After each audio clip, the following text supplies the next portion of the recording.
तो हम आ चुके हैं GL बजाज और यहाँ मिले हमें बहुत सारे बच्चे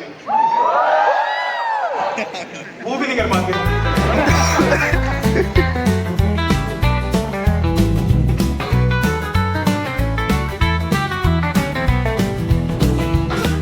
guys it's Raman this side. आज 26 जुलाई है यार, और आज स्पेशल ये है कि कॉलेज में है इवेंट जिसमें आने वाले हैं लब्बर भैया। वही एक्साइटमेंट काफ़ी है। फ़िलहाल मैं उसको अटेंड करने के लिए रेडी हो चुका यूनिफॉर्म में, और ब्रेकफास्ट मेरा चल रहा है। तो 9:30 होने वाले हैं लगभग, पर 10 बजे से पहले पहुंचना है। कोशिश करूँगा कि 9:50 तक पहुंच जाऊँ। यार काफ़ी देर से उनकी वीडियोस वगैरह देखता हूँ, और आज सामने से देखने का मौका मिलेगा। काफ़ी सही लग रहा है, काफ़ी अच्छी फीलिंग आ रही है भाई। मिलेंगे कॉलेज आके तो कोशिश करूँगा जितना रिकॉर्ड कर सकूँ उनको। बाकी तो भाई डिपेंड करता है, सिचुएशन वाला है तो देखेंगे वहीं चल के। ठीक है भाई, मिलता हूँ थोड़ी देर में।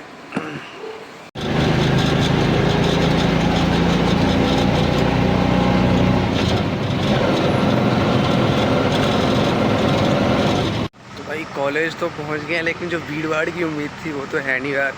खाली खाली सा लग रहा है, इवेंट वाली फील ही नहीं आ रही है। पता नहीं क्या दिक्कत है, चल के देखते हैं। अभी तो SSD में चलेंगे, वहीं होगा शायद। ये तो गड़बड़ सा लग रहा है भाई। तो भाई ये है कुछ कॉलेज का सुबह सुबह का माहौल यार।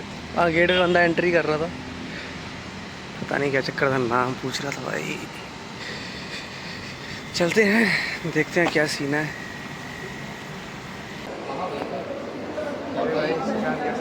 रोड मैप को DS से यार बस यही देखते रहेंगे, करता तो कुछ है। 4th ईयर खत्म हो जाएगा, लेकिन अभी रोड मैप देखने होंगे। क्या मसला है बाहर क्यों आते अरे बाहर इसलिए ना क्योंकि अंदर यार AC से चल नहीं रहा है। बच्चे देखे कितने हैं ही, पूरी भी नहीं है मतलब। हाँ सब घर निकल गए, उसके लिए भी ये लोग मतलब इतनी ज़्यादा वो कर रहे थे। पर भैया अब तक नहीं आए हैं। 10 बजे का समय था, 10 बज चुके हैं। देख सकते हैं कोई भैया सो रहे हैं अभी। कोई बालक नहीं दिख रहा। लक्ष्य बब्बर भैया को लक्ष्य भैया बोलेंगे भैया आज इवेंट थी। भाई फोटो कैसे नसेड़ी से नहीं इतनी अच्छी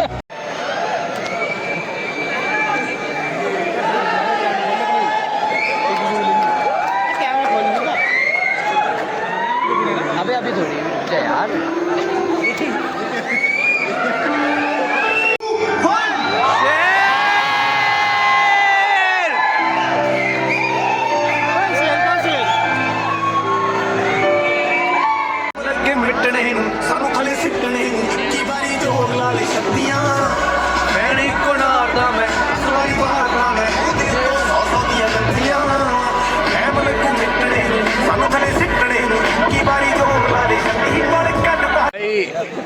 पहुंच नहीं पा रहे बब्बर भैया, हालत खराब है। अब तो नींद भी आने लगी।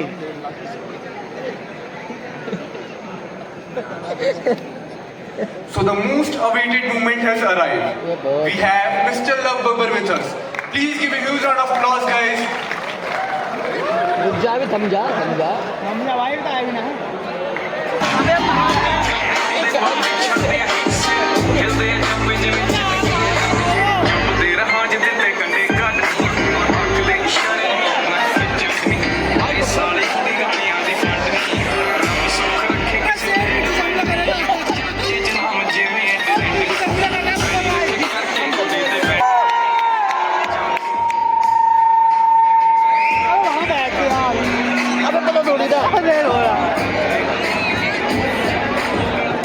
स्कैम हो गया ये।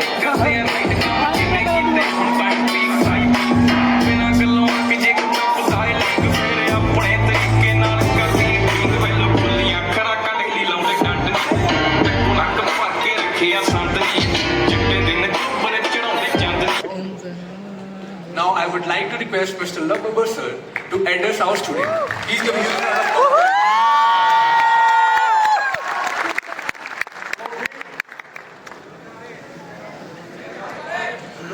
हेलो जी। ठीक है, मैं पहले चेक करना चाहता हूँ कौन से कॉलेज के बच्चे हैं यहाँ पे।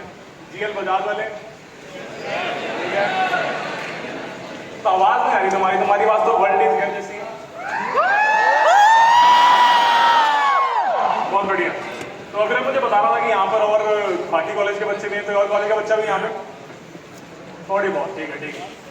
तो तुमसे बात करने से पहले, अपनी स्टैंड अप कॉमेडी स्टार्ट करने से पहले जानना चाहूँगा कि फर्स्ट ईयर की कौन कौन है? ठीक है। सारा फर्स्ट सेकेंड ईयर के? ठीक है। अटेंडेंस में लेके इवेंट की?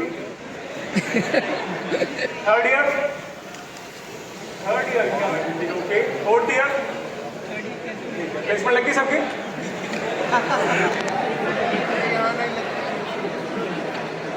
ठीक है। यार इस माइक में मजा नहीं आ रहा, वो दूसरे वाला माइक दे दो। हेलो, अब ठीक है। तो मैं थोड़ा अजीब सा लगा था, आधा तीनों वाला माइक बिल्कुल ऐसा लगा था कि फालतू में टाइम पास करना है उसी का। ठीक है। तो फर्स्ट ईयर के बच्चे बहुत ज्यादा है यहाँ पे, सही समझ रहा हूँ मैं? ठीक है। तो जो फर्स्ट ईयर के बच्चे उनमें से बहुत कम लोग मुझे जानते होंगे। ठीक है। तो इंट्रोडक्शन को ज़्यादा तारीफें हो गई, इतनी तारीफ करने योग्य नहीं हूँ मैं। अभी कहानियाँ सुनाएंगे तो आपको पता लगेगा कि ऐसा क्यों कह रहा हूँ। ठीक है। जितने भी इवेंट्स अब तक मेरे हुए हैं और जितने भी सेमिनार्स अब तक हुए हैं, वहाँ पर मैं अपनी खुद की स्टोरी के फॉर्मेट में कुछ लर्निंग प्रोवाइड करने की कोशिश करता हूँ, क्योंकि बहुत सारी गलतियाँ करी हैं, बहुत चीज़ें उससे सीखने को मिलेगी आपको।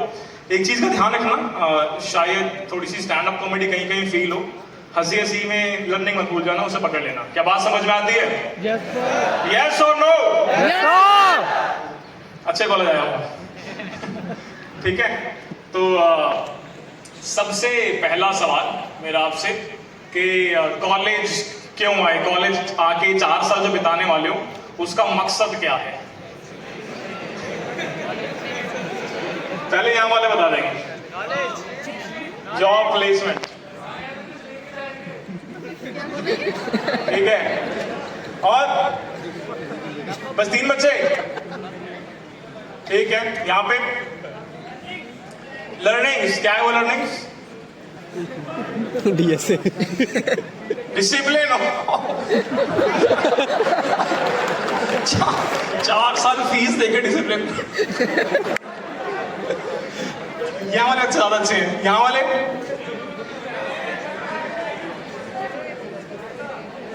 ये बंदा पसंद आया मुझे, पैसा। ठीक है। तो क्लैरिटी बहुत इंपॉर्टेंट है। कुछ लोग जॉब प्लेसमेंट या पैसे कमाने को डिसिप्लिन से ढक लेंगे। फिर मैं डिसिप्लिन के लिए आया हूँ, घर पे जिम नहीं जा पा रहा था, सोचा कॉलेज चले जाऊँ। ठीक है।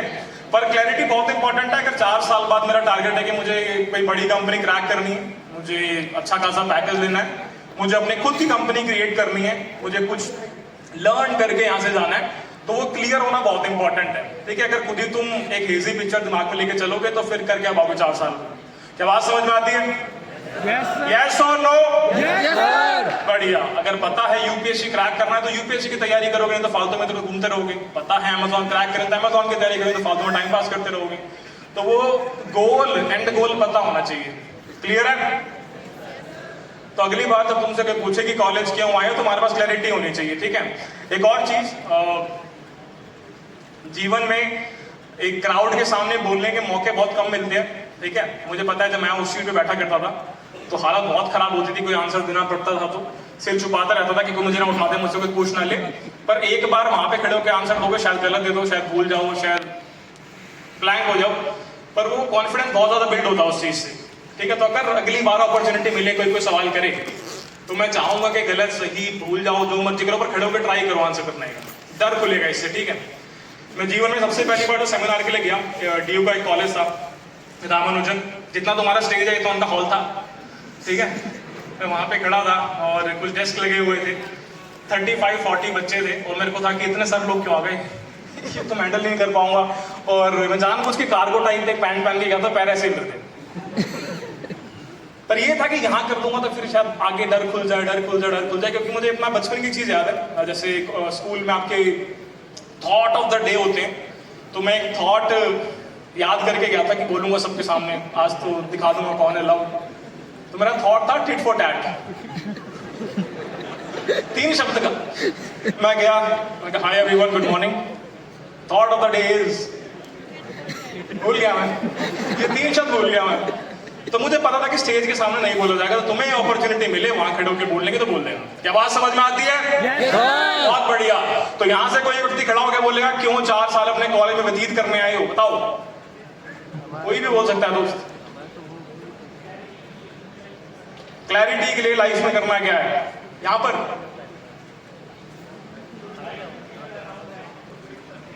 वेरी गुड, यहां पर एंजॉय करने, पैसे बहुत है मेरे पास। ठीक है, बहुत बढ़िया। अब शुरू करें, ठीक है, चलो ठीक है। सबसे पहले कुछ चीजें कंफर्म कर लेता हूं। क्या तुम्हारे कॉलेज का अटेंडेंस क्राइटेरिया 75% है? yes, बढ़िया। क्या तुम्हें दिन रात असाइनमेंट दिए जाते हैं? yes, sir. बढ़िया। क्या तुम्हें C1 की अटेंडेंस मिल रही है? No sir. कोई बात नहीं, बैठो बैठो यार।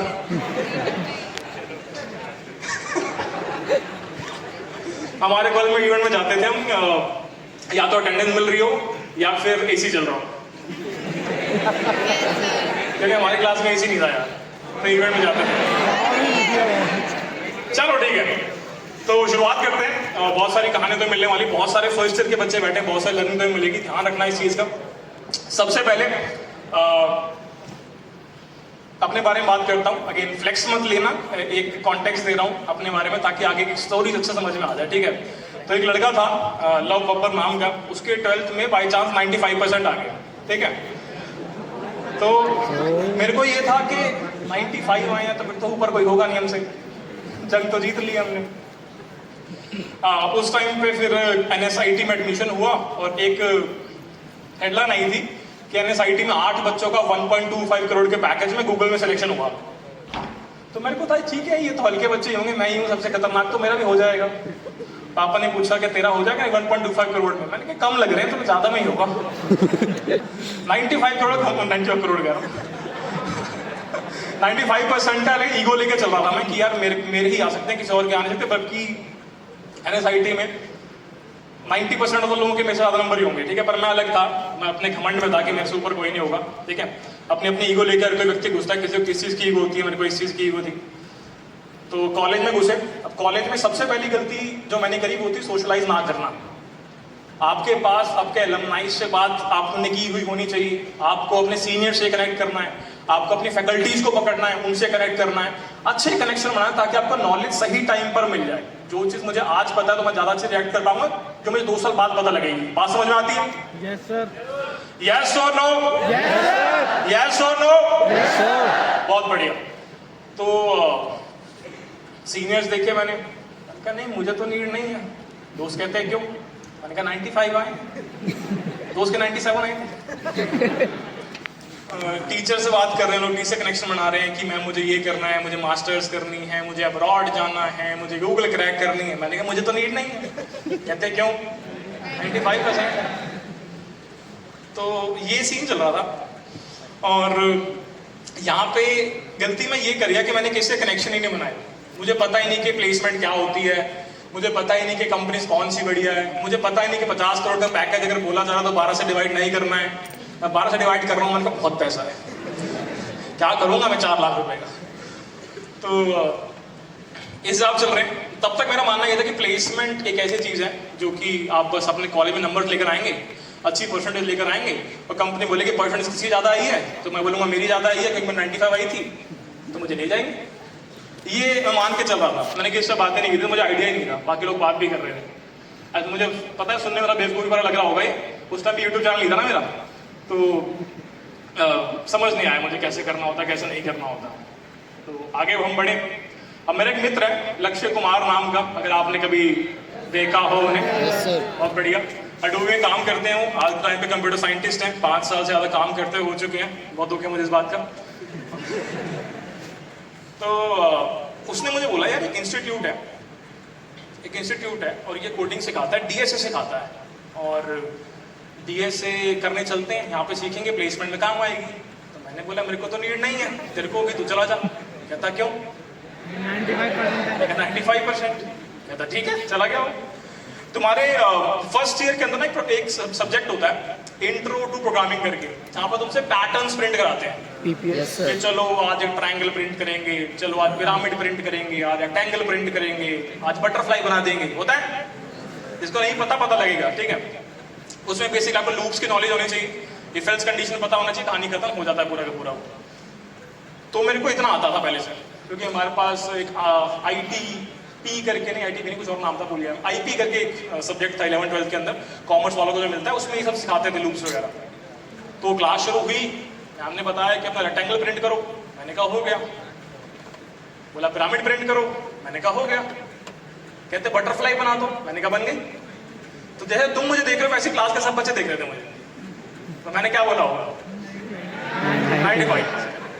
तो मेरे को लगा यही कोडिंग है, कंपनी आई उनको बटरफ्लाई बना के दिखानी है, वो सिलेक्ट कर लेंगे, पैसे दे देंगे इस बात के, यही करवाते होंगे आगे जाके। तो इसलिए मैंने लक्ष्य को मना कर दिया कि मेरे को तो कोडिंग आती है, तो सीख ले भाई जाके एक बार। यहाँ पे हम फिर से गलती करते हुए, और फिर आपके भी लैब प्रैक्टिकल्स वगैरह होने वाले हैं, ठीक है, जब भी आप अभी अब सेमेस्टर शुरू करेंगे, जब भी होंगे, तो वहाँ पे एक क्वेश्चन आया, सिंपल सा क्वेश्चन था कि स्ट्रिंग नामक एक चीज़ होती है, जैसे करेक्टर्स होते हैं, लव में 4 कैरेक्टर हैं LOVE, उसको रिवर्स करना है, तो लव का EVOL बनाना है, उल्टा करना है बेसिकली, ठीक है। मैं सोच रहा हूँ स्ट्रिंग क्या होती है, ठीक है, और प्रैक्टिकल था ही, 10 बच्चे चले गए, कंप्लीट कर लिया कोड उन्होंने, चले गए लैब में, बाकी बच्चे चले गए, बाकी बच्चे चले गए, एक ही बच्चा बचा लैब में बस, वो मैं। और जैसे तुम मुझे देख रहे हो वैसे वो मुझे देख रहे, सारे बच्चे क्या हुआ 95 थे। तो उस दिन मुझे पता लगा कि DSA करनी बहुत इंपॉर्टेंट है, तो बेइज्जती बहुत ज्यादा होने वाली है। गलती हमने यहाँ पे ये करी कि शायद कोई एक चीज जो मेरे लिए अचीवमेंट थी उसको हमने ज्यादा ही ओवरथिंक कर लिया और सोचा कि हमसे ऊपर कोई भी नहीं होगा, और आगे लर्निंग करने की, आगे कनेक्शन बनाने की जो अपॉर्चुनिटी थी सारी की सारी स्किप कर दी। अगर मैं वो ईगो लेके नहीं चल रहा होता, अगर मैं वो घमंड लेके नहीं चल रहा होता, शायद मेरे 3-4 अच्छे फैकल्टी वाले दोस्त होते जिनसे पूछता सर क्या पढ़ना होता है, बताओ बताओ बताओ, ठीक है। टीचर देखो मैं बता रहा हूँ क्लास के सामने फॉर्मल होते हैं, अगर तुम उनके कैबिन में जाके मिलोगे बहुत दोस्त फ्रेंडली होते हैं, ठीक है, ट्राई करना कभी एक बार, ऐसे नहीं कि टीचर्स बैठे इसमें बोल रहा हूँ असली बात है, ठीक है। तो क्या कहता भूल गया, तो ना स्ट्रिंग, हाँ कनेक्शंस, फैकल्टी से आप कनेक्शन बनाने हैं, बहुत इंपॉर्टेंट है, ठीक है। अगर आपको लेट्स से अब्रॉड जाना है, मास्टर्स करनी है, तो फैकल्टीज के पास भी कुछ ऐसे अच्छे बच्चों के कॉन्टैक्ट होंगे जिनको शायद आप डायरेक्टली रीच आउट करो तो रिस्पॉन्ड ना करें, बट अगर टीचर उनको कॉल करे कि ये बच्चा इन्हें एक बार गाइड करो, तो तुम्हें अच्छे से गाइड कर पाएंगे, ठीक है। टीचर्स के पास खुद की भी नॉलेज है, इतने सालों ने व्यतीत किए हैं सेम डोमेन के अंदर, उसमें तुम्हें गाइड कर सकते हैं। तुम लिंक्डइन पे बच्चों से कनेक्ट कर सकते थे और लोगों से, तुम सीनियर्स को पकड़ सकते थे क्या क्या होता है, कैसे कॉलेज में प्लेसमेंट कल्चर है, क्या पढ़ना है क्या नहीं पढ़ना है, ठीक है। तो बहुत सारी चीजें होती है ग्रो करने की, वो सारी की सारी मैंने स्किप कर दी क्योंकि मेरे को लगता था कि मेरे से ऊपर किसी को आता ही नहीं, जो कि गलत था, और उसके कंसिक्वेंसेस फेस भी किया हमने। क्या बात समझ आती है? तो ये तुम्हें साथ में लेके चलना है कि कनेक्शंस बहुत ही ज्यादा इंपॉर्टेंट है, चाहे वो फ्रेंड हो, टीचर हो, सीनियर हो, अलमनाई हो। क्या बात समझ आती है?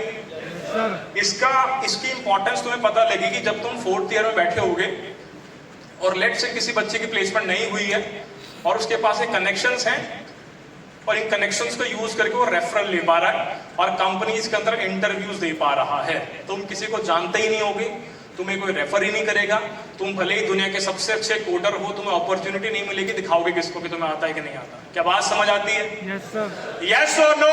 Yes sir. नींद में हो? लग रहा है, ठीक है, चलो ये बात समझ में आती है। तो थोड़ा टाइम बाद में रियलाइज हुआ कि ये पैटर्न प्रिंट करने के अलावा भी कोई कोडिंग होती है, डेटा स्ट्रक्चर नाम की कोई चीज़ होती है, प्रोजेक्ट डेवलपमेंट जैसी कोई चीज़ होती है, तो मैं लैपटॉप खरीद लिया, अब ले लेता हूँ। तो हम आगे बढ़े और इंटर्नशिप सीजन आया, तो सेकेंड ईयर जब आपका खत्म होता है उसके बाद आपका 5th सेमेस्टर स्टार्ट हो रहा होता है, आपका इंटर्नशिप सीजन स्टार्ट होता है, ठीक है। तो वहाँ पर कंपनीज आनी शुरू हुई और मेरे को लग रहा था कि यार पहली में होगा या दूसरी में होगा, वो तो जाएगा, ये सोच के बैठा हुआ था मैं। अब मेरी परसेंटेज थी 69 और कंपनी जो आ रही थी उनका कहना था कि हमें 75 से ऊपर चाहिए, हमें 80% से ऊपर बच्चे चाहिए, उनको शॉर्टलिस्ट करेंगे इंटरव्यूज के लिए, सीधा उनको ले नहीं जाएंगे। तो पहली कंपनी आई डी-शॉ, कहती कि 2 महीने की इंटर्नशिप है और 4 लाख दे देंगे, 2 लाख पर मंथ। मैंने कहा ले लेंगे। तो उन्होंने बोला कि 80% से ऊपर होनी चाहिए। मैंने कहा डी-शॉ इतनी अच्छी कंपनी नहीं है वैसे। अगली कंपनी आई आरसीएम, कहते 2 महीने की इंटर्नशिप है, 3 लाख दे देंगे। मैंने कहा लाओ। कहते 75 से ऊपर %। मैंने कहा तुम भी अच्छे नहीं। हेलो तो सर बहुत सारी कंपनीज आती रही और हर बार किस चीज की वजह से हम इंटरव्यू या ऑनलाइन टेस्ट तक नहीं पहुंच पाए? परसेंटेज। ऑन कैंपस प्लेसमेंट के अंदर परसेंटेज बहुत ही इंपॉर्टेंट रोल प्ले करती है। चाहे तुम दुनिया के सबसे बढ़िया कोडर हो, अगर तुमने तुम्हारे करिकुलम के अंदर अच्छे मार्क्स नहीं लाए हो तो तुम ऑन कैंपस अपॉर्चुनिटी में बैठने लायक ही नहीं बचोगे। क्या बात समझ आती है? यस और नो? तुम्हें नहीं यकीन तो तुम्हारे यहाँ 3rd और 4th ईयर वाले बच्चे बैठे हैं, उनसे पूछ लेना, बता देंगे तुमको, ठीक है।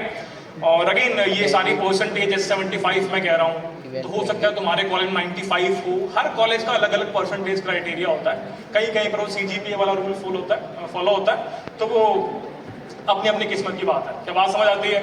क्योंकि हमारे कॉलेज में 80, 83, 84 से ऊपर परसेंटेज किसी को मिलती ही नहीं है, देते नहीं टीचर किसी को, पता नहीं, मेरे को तो देने चाहिए। 95 है। तो यहाँ से पता लगा कि भाई परसेंटेज में झोल है और नहीं हो पाएगा इसके बिना, इसको पहले ठीक करना पड़ेगा। तो 1 कंपनी आई, 2 कंपनी आई, 20 कंपनी आई, 50 कंपनी आई, किसी में ऑनलाइन टेस्ट देने का मौका ही नहीं मिला क्योंकि परसेंटेज ही नहीं है।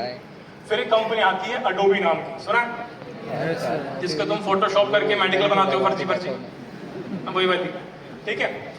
तो मैं यहाँ पे, हमारी लाइब्रेरी थी पूरी, ठीक है, मैं वहाँ पे खड़ा था। हमारा 3 दोस्तों का ग्रुप था, एक मैं था, एक लक्ष्य था, एक मनीष था। मनीष ने बात करनी छोड़ रखी, पता नहीं क्यों।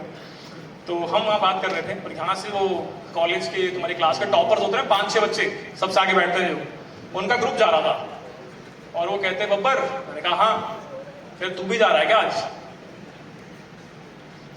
इसका क्या मतलब है तू भी जा रहा है? मैं नहीं जा सकता क्या? तो मतलब बेइज्जती कर दी उसने एक तरीके से कि यार ये लोग भी जाएंगे क्या कंप्लीट टेस्ट के अंदर। उस दिन मैं एलिजिबल था बैठने के लिए, उन्होंने शायद कम परसेंटेज का रखा होगा। तो मैंने अपने दोस्तों को बोला कि देख, मेरा हो चाहे ना हो, तुम्हारा हो चाहे ना हो, इसका नहीं होना चाहिए आज। इसका या तो चार्जर लेके भागूंगा, इसका लैपटॉप लेके भागूंगा, इसको नहीं करने दूंगा चार्जर। तो हम गए और माहौल पहली बार देखा मैंने ऑनलाइन टेस्ट का। बहुत सारे बच्चे फॉर्मल्स के अंदर बैठे हुए हैं, यही सेम कलर की शर्ट पहनी उन्होंने, एक लौता मैं व्हाइट कलर की शर्ट पहन के बैठा हुआ था। तो बैठा, शुरू हुआ बड़ा डर का माहौल और 18 MCQs एप्टीट्यूड के, प्रोग्रामिंग स्किल्स के, एक pseudo code, rotate a matrix by 90 degrees, एक article, write a small article on IoT, internet of things, और एक coding question based on dynamic programming, coin change from का कोई वेरिएंट था, ठीक है। डीपी नहीं आती थी तब तक मुझे, थोड़ी बहुत आती थी, ज़्यादा नहीं आती। मैंने कहा कि चलो कोड करते हैं। तब नई नई रिकॉर्डिंग मैंने सीखी थी, तो मैंने 17-18 लाइन का कोड लिखा और आधा घंटे के अंदर मेरे टोटल 14 टेस्ट केसेस थे, 13 टेस्ट केस पास हो गए। मैंने कहा होने वाला है, आज हो जाएगा। लक्ष्य पूछा कितने हो गए? कह रहा एक भी नहीं हुआ। मैंने कहा बहुत बढ़िया, हो जाएगा। 50 मिनट हो गए, मेरे 13 ही टेस्ट केस पास हुए बड़े में तक। लक्ष्य पूछा कितने हो गए? कहता कोई भी नहीं हुआ। Very good. 1 घंटा पूरा हो गया, मेरे 13 ही टेस्ट केस पास हुए। लक्ष्य पूछा कितने हो गए? कह रहा भाई कुछ नहीं हुआ। पूरा टाइम खत्म होने वाला है, 5 मिनट बचे हैं। लक्ष्य पूछा कितने हो गए? कह रहा सारे हो गए। मैंने कहा कैसे? कह रहा हो गए। मैं कहा दिखाओ। 80 लाइन का कोड लिखा हुआ था उसने, मतलब आइटरेटिव वे में लिखा हुआ था। और मेरे अभी 13 टेस्ट केस पास हुआ। तो मेरा एक रूल था, कभी कभी कुछ लोग चीटिंग भी कर लेते हैं ना, थोड़ी थोड़ी हो जाती है। तो मैं, मुझे डर लगता था चीटिंग करने में, मेरे हाथ काम जाते थे। तो मैं मानता था कि टीचर मुझे नहीं देख रहा, मैं एज्यूम करना पड़ेगा, और मैं ऐसे हाथ रखता था और मैं ऐसे करके ऐसे देख रहा था। देख लिया आप मुझे किसी ने, तो लक्ष्य को अलग बिठा दिया, मुझे अलग बिठा दिया और टाइम खत्म। लक्ष्य के सारे टेस्ट केस पास हो चुके हैं। लक्ष्य ने MCQ अटेम्प्ट नहीं करे, सूडो को अटेम्प्ट नहीं करा, आर्टिकल नहीं लिखा हुआ, सिर्फ सारे टेस्ट केस पास कराए हैं। और यहाँ आपका मित्र लव बब्बर सूडो कोड भी लिख दिया है, आर्टिकल भी लिख दिया है, MCQ भी लिख दिए हैं, पर सिर्फ 13 टेस्ट केस पास हुआ है। शॉर्टलिस्ट आती है, 10 बच्चे जो हैं उनको इंटरव्यू के लिए शॉर्टलिस्ट कर लिया गया है। 4 बच्चे वेटिंग लिस्ट के अंदर हैं। सबसे पहले मैंने क्या किया होगा? सबसे पहले मैंने उस बंदे का नाम देखा जो बोल के गया था ऊपर तू भी जा रहा है, उसका नाम नहीं था, अगर जीत गए। सेकंड, जो 10 बच्चे इंटरव्यू के लिए शॉर्टलिस्ट हुए, में लक्ष्य का नाम था, लक्ष्य का इंटरव्यू था। मैंने कहा अरे यार। फिर जो 4 बच्चे वेटिंग लिस्ट में, उसमें मेरा नाम था। मैंने चलो नाम तो आया, और नाम नहीं आया तो क्या हुआ, इसका नाम तो नहीं आया ना, खुश हूँ मैं, कोई बात नहीं। तो वेटिंग लिस्ट में था, वेटिंग करता रह गया मैं, तो इंटरव्यू हुआ नहीं लाइन मेरा, पर लक्ष्य का इंटरव्यू लाइन हुआ और लक्ष्य ने इंटर्नशिप क्रैक कर ली। अब लक्ष्य डूबी जाने वाला था, महीने के 1.25 लाख रुपए कमाने वाला था, तो हमने लक्ष्य ग्रुप से निकाल दिया। क्या करेगा गरीबों में। तब हमारा ग्रुप से 2 लोगों का था, जहाँ पे लक्ष्य आता था दूर चले जाते थे, इससे ये हमारा लाइफ नहीं है। तो ऐसे करके हमें पता लगा कि परसेंटेज कितनी इंपॉर्टेंट थी। लक्ष्य के साथ अगर उस टाइम पे डीएसए पढ़ने चला गया होता तो शायद डीएसए भी अभी तक स्ट्रांग हो गई होती। क्योंकि डीएसए अभी तक स्ट्रांग नहीं है, दैट्स वाई अपन आगे नहीं जा पा रहे हैं, क्योंकि परसेंटेज अभी उतनी अच्छी नहीं बनी है, that's why on campus opportunity के अंदर बैठ ही नहीं पा रहे। तो मैंने कहा कि चलो और आगे ट्राई करते हैं। फिर आगे और कंपनीज आई, कहीं पर भी परसेंटेज का शॉर्टलिस्ट नहीं हुआ। एक कंपनी आई स्ट्राइकर नाम की, मैंने भी नाम नहीं सुना था, पर मेडिकल डोमेन में बहुत ज़्यादा फेमस है। तो उनका भी किसी हॉस्पिटल वगैरह में देखो तो बहुत सारे पोस्टर्स उनके लगे हुए दिख जाएंगे स्ट्राइकर कंपनी के, वो कुछ मेडिकल इक्विपमेंट बनाते हैं, ठीक है। तो उनका ऑनलाइन टेस्ट हुआ, उसमें अलाउड हुआ बैठने के लिए, वो मैंने दिया। उनके इंटरव्यू में गया, वहाँ पे एक मैम बैठी हुई थी, साथ में एक सर बैठे हुए थे। तो मैम मेरा इंटरव्यू लेने की एक्टिंग करने वाली थी और वो सर उन मैम से सीखने वाले थे कि इंटरव्यू कैसे लेते हैं। और मैं कौन हूँ? मैं हूँ सैंपल कि ऐसे करते हैं। तो मैम ने वो एक्टिंग करी और सर ने वो देखा, ठीक है ऐसे लेना है, शैडो करना कहते हैं इसको, बेसिकली शैडो कर रहे थे वो। तो उन्हें सब कुछ देख लिया कि ठीक है इंटरव्यू सीख गए सर लेना, तो मैं ठीक है चलो बाय, तो भगा दिया उन्होंने। तो इन शॉर्ट पूरे इंटर्नशिप सीजन के अंदर 2 ही बार बैठने का मौका मिला, सॉरी 1 ही बार बैठने का मौका मिला, और सिलेक्शन तो भूल ही जाते हैं, रहने देते हैं, उस बारे में बात ही नहीं करते। तो यहाँ पे बहुत टेंशन हो गई कि कैसे बनेगी बात, क्योंकि हमारे कॉलेज के अंदर 900 बच्चों का बैच और 1 महीना न्यूयॉर्क घुमा देंगे, घूम लेंगे, पासपोर्ट बना हुआ है। तेरे परसेंटेज बता दो, मैंने कहा 75, फिर 75 ही चाहिए, ठीक है। तो 75 वाले बच्चों को गूगल फॉर्म भरने का अलाउ किया उन्होंने, और उसमें से 80+ वाले शॉर्ट लिस्ट कर। मैंने कहा ये कंपनी जो है ना ये थोड़ी छोटी है, मेरे लेवल की नहीं है, नहीं जाता हूँ मैं। फिर आई माइक्रोसॉफ्ट, कहती कितने बच्चे हो? हमने कहा 900, कहती सारे बैठ जाओ, हम परसेंटेज देख ही नहीं रहे। मैंने कहा ठीक है। तो हम सब ने फिल किया उनका गूगल फॉर्म, उनका ऑनलाइन टेस्ट हुआ। 3 क्वेश्चन आए बेसिक डीएसए के, एक याद है मुझे बस अभी, लिंक लिस्ट को के ग्रुप में रिवर्स करना होता है, जिसमें रिकर्जन एडिटर दोनों अप्रोच आप कंबाइन करके कोड लिखते हो। कर दिया मैंने वो, बढ़िया, ठीक है। तब मैं खुश था, पर वो दिन सबसे बेकार दिन था पूरे कॉलेज का, क्योंकि उस दिन हम रात को ऊबर के टेस्ट में बैठे, 2 क्वेश्चन आए, बहुत डडली क्वेश्चन थे, पूरे कॉलेज में से 2 ही बच्चे सॉल्व कर पाए और कोई सॉल्व ही नहीं कर पाया। रात के 2:30 बज रहे थे, कॉलेज के अंदर लेट नाइट आपके ऐसे टेस्ट हो जाते हैं कभी कभी। तो लक्ष्य जब ऊबर में बैठा हुआ था तो उसका एक मेल आ गया टेस्ट देते हुए, प्री प्लेसमेंट ऑफर, अगर आपने सुना हो पीपीओ, तो जो भी इंटर्नशिप अच्छी करते हैं उनको company full time opportunity provide करते हैं कि आप फुल टाइम हमारे साथ काम करो। तो लक्ष्य का पीपीओ प्री प्लेसमेंट ऑफर लग चुका था, अपवर्ड में फुल टाइम काम करने वाला था, 23 लाख पर ईयर कमाने वाला था, उसने बताया नहीं। तो हम सारे दुखी थे कि एक भी ऊबर का क्वेश्चन सॉल्व नहीं कर पाए। माइक्रोसॉफ्ट का कर लिया, पर पता नहीं क्या होना है क्या नहीं होना। रात को घर पहुंचे, लक्ष्य के पापा लेने आए थे, 3 साढ़े 3 बजे एक मेल आया फाइनल शॉर्टलिस्ट का, कि ये सारे बच्चे ग्रुप फ्लाई नामक राउंड होता है उसमें बैठेंगे। उसमें क्या होता है, आपके स्क्रीन पर, प्रोजेक्टर स्क्रीन पर एक क्वेश्चन दिखा देंगे, 1 या 2 क्वेश्चन दिखाते हैं, और ऐसे ही हम सब बैठे हुए थे ऑडी के अंदर with a sheet of paper, उस पर हमें पूरा सॉल्यूशन राइट डाउन करना था। मैंने कहा ठीक है कर देंगे। उसमें नाम था मेरा, लक्ष्य का लाइट 4 बजे मुझे कह रहे भाई इस बार करके दिखाना है, इस बार क्रैक कर दियो, ये कर दियो, वो कर दियो। मैंने कहा कर दियो क्या होता है, तू नहीं करने वाला? कह रहा नहीं तू कर यार, तेरा इंपॉर्टेंट। हुआ क्या? थोड़ा सा पीपीओ लग गया।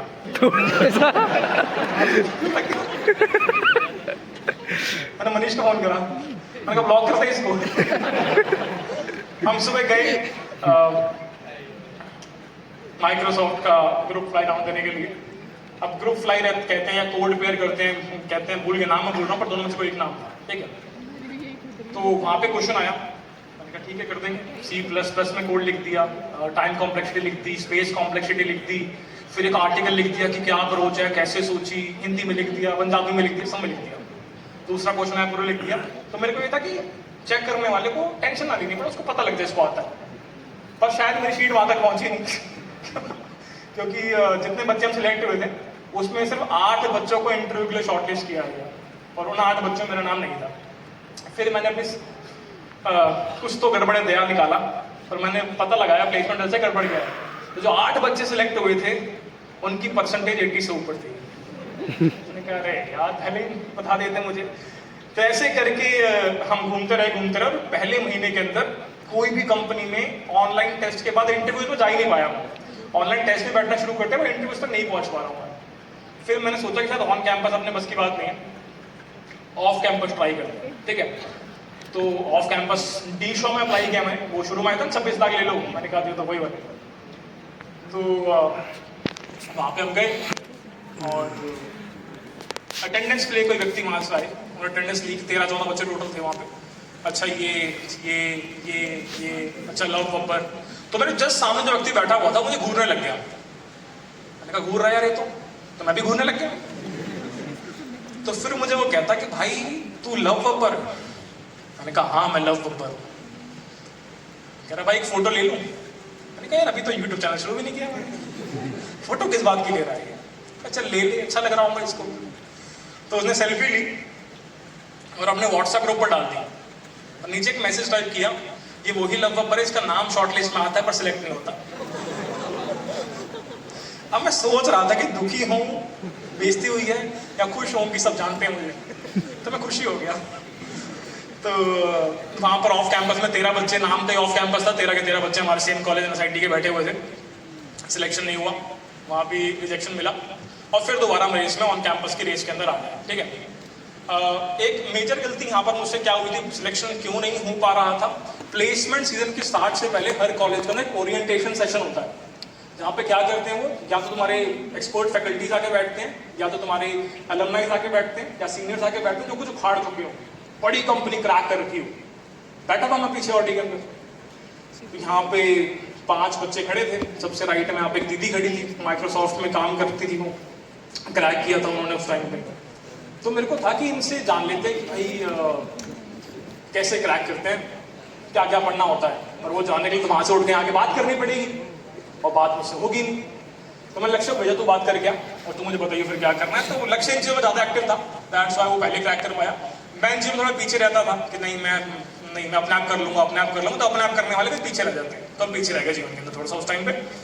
अब क्योंकि बार बार कंपनीज आ रही थी और मनीष ने और मैंने एक पैक्ट बनाया था कि हम कोई भी ऐसी कंपनी में नहीं बैठेंगे जिनका पैकेज 12 लाख पर एनएम से कम का होगा, महीने के 1 लाख रुपए तो आने चाहिए। तो हम थोड़ा साइड में गए, एक ईमेल आया था कि पेटीएम नाम की एक कंपनी है, आप सब जानते हैं, वो आ रही है और वो 10 LPA का पैकेज दे रही है। तो मैंने कहा 12 में और 10 में फर्क तो होता नहीं है, और अगर हम 12 से 10 कर भी देंगे तो हमें ही पता लगेगा, बाकी से पता लगेगा ही नहीं। तो बैठ जाते हैं। तो हम दोनों बैठ गए और बैठने के बाद मैंने डिसाइड किया कि ऐसा करेंगे कि हम ना सबमिट नहीं करेंगे, क्वेश्चन सॉल्व करने के बाद लेकिन मॉक टेस्ट की तरह बैठ जाते हैं। चल ठीक है। किस्मत बहुत अच्छी उस दिन भी, सब बच्चे बढ़िया ऐसे बैठे हैं, एक के साइड में एक, बढ़िया एक दूसरे पूछ रहे हैं। और स्टेज पर से 2 डेस्क लगे हैं, एक यहाँ एक यहाँ, और 2 डेस्क में सिर्फ 2 ही बच्चे बैठे हैं, एक मैं एक मनीष। तो मैंने कहा नहीं कर रहा ना, 2 क्वेश्चन आए थे, मैंने फटाफट दोनों कर दिए, मनीष ने भी दोनों कर दिए। फिर शॉर्ट लिस्ट आई 11-12 बच्चों की जो इंटरव्यू देने जाने वाले हैं, पता नहीं नोएडा में ऑफिस है, गुड़गांव में, नोएडा में है वो शायद। तो उसमें मनीष का नाम भी था, मेरा नाम भी था। यार तू तो सबमिट नहीं कर रहा था। मैंने कहा जैसे तूने नहीं किया वैसे मैंने नहीं। फिर हमने मैथ लगाई, मैंने कहा देख अपॉर्चुनिटी और मिलने वाली है, और अगर अभी सिलेक्ट हो गए तो आगे बड़ी कंपनी में नहीं बैठ पाएंगे। तो यहाँ से गुड़गांव जाने के लगेंगे कैब में 350 रुपये, और वापस आने के लगेंगे 350 रुपये। आई थिंक 350 रुपये लगाना वर्थ इट नहीं है। ऐसे करके बकवास करी हमने, पर हम नहीं गए। तो क्योंकि उस टाइम पर वो एक रूल होता है हर कॉलेज के अंदर कि अगर आप एक कंपनी में प्लेस हो गए हैं तो फिर आप उस कैटेगरी की कंपनीज और उससे नीचे की कंपनीज में नहीं बैठ सकते। कोई ड्रीम कैटेगरी कंपनी आएगी तो ही उसमें बैठ पाओगे, उसमें बैठना मुश्किल होता है, बोलने की बात होती है वो, ठीक है। तो अगर वहाँ हम सिलेक्ट हो जाते तो हम ऊपर नहीं बैठ पाते किसी भी कंपनी के अंदर, ठीक है। ऐसी और कंपनीज आई तो मैं जाता था और मैं ऑनलाइन टेस्ट देता था, और ऑनलाइन टेस्ट देने के बाद जब नाम आता शॉर्ट लिस्ट में तो मैं TNP सेल, जो ट्रेनिंग एंड प्लेसमेंट सेल होता है, वो उनका हेड मेरा दोस्त ही था, दोस्ती बना ली थी ऐसे जगह पे। तो उसे बोलता था कि इनको बोल दे कि मेरा PPO लग गया और मैं इंटरव्यू नहीं दे पाऊंगा, क्योंकि मुझे देना ही नहीं था वहाँ पर इंटरव्यू। ऐसे 4-5 जगह मैंने करा, और एक कंपनी आई इन्वेस्टनेट यॉर्डली नाम की।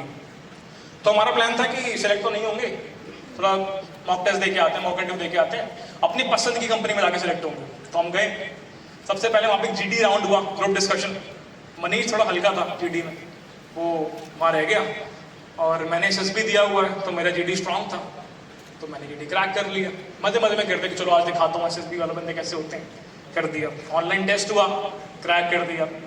मैंने कहा कि कोई नहीं, 4 राउंड तो होते ही हैं, तो लास्ट के राउंड खराब कर दूंगा, रिजेक्ट होकर बाहर आ जाऊंगा। पहला राउंड दिया, बढ़िया, TNP का बंदा आया, आप सिलेक्ट हो गए, सेकंड राउंड में जाना है। मैंने कहा चलो। सेकंड राउंड दिया, मैंने कहा बढ़िया देता हूँ, बाद वाले बेकार कर दूंगा। कहते आप सिलेक्ट होंगे, थर्ड राउंड में जाना है। मैंने कहा थर्ड भी अच्छा करके देख लेता हूँ, फोर्थ वाला बेकार कर दूंगा। थोड़ा अच्छा कर दिया। अब 1 घंटा बीता, 2 घंटे बीते, 3 घंटे बीते, तो मैं गया TNP सेल वालों के पास। मैंने कहा वो चौथा राउंड के लिए नहीं बुला रहे हैं, तेरे 3 ही राउंड थे। अच्छा ओके। तो रिजल्ट आया, 2 बच्चे सिलेक्ट हुए IT ब्रांच से, एक लव बब्बर था और एक अभिषेक कुमार था। तो मैं बहुत परेशान हुआ क्योंकि लक्ष्य सिलेक्ट हुआ है अडोबी में, अडोबी मैंने सुना हुआ है, और लव सिलेक्ट हुआ है इन्वेस्टमेंट यॉडली में, ये मैंने नहीं सुना हुआ है। इसकी एक बेइज्जती वाली बात भी हुई थी मेरे साथ। तो हमारा एक मेजर प्रोजेक्ट तुम्हारा भी होगा 8 सेमेस्टर के अंदर। तो जनरली हमारे जो सरकारी कॉलेज टाइप कॉलेज होते हैं, एग्जाम्पल NSIT, वहाँ पर आपके मेजर के जो मार्क्स मिलते हैं कहीं ना कहीं आपकी प्लेसमेंट से एसोसिएटेड होते हैं, ठीक है। तो हम बैठे हैं तीनों, मनीष IBBO में प्लेस हो गया था।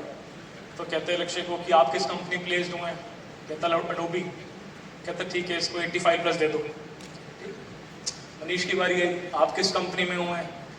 गो IBBO, 85+ दे दो। मेरे को पूछते कि आप किस कंपनी में हैं? मैं सर इन्वेस्टमेंट यॉडली। कह रहे क्या? अगर इन्वेस्टमेंट यॉडली है सर, ये कैलिफोर्निया बेस्ड कंपनी है, हेडक्वार्टर इनका US में ही है, यहाँ पर फिनटेक में काम कर रहे हैं, इसको 70 दो यार। तो कंपनी का नाम ही नोन नहीं था, तो मेरे को ये था कि यार अच्छी कंपनी में जाना, नंबर ही बढ़वा लूँगा बाद में। तो ऐसे करते करते आगे किसी कंपनी में बैठने का अलाउड नहीं हुआ, क्योंकि इस कंपनी का पैकेज 14.4 LPA था। तो फिर एक कंपनी आती है Amazon। जनरली Amazon हमारे कॉलेज के अंदर शुरुआती 10 से 15 दिन के अंदर आती थी, जो मैंने पुराने स्टैट्स देखे थे। पर उस स्पेसिफिक ईयर के अंदर Amazon की हायरिंग फ्रीज थी, Amazon नहीं आने वाली थी उस साल।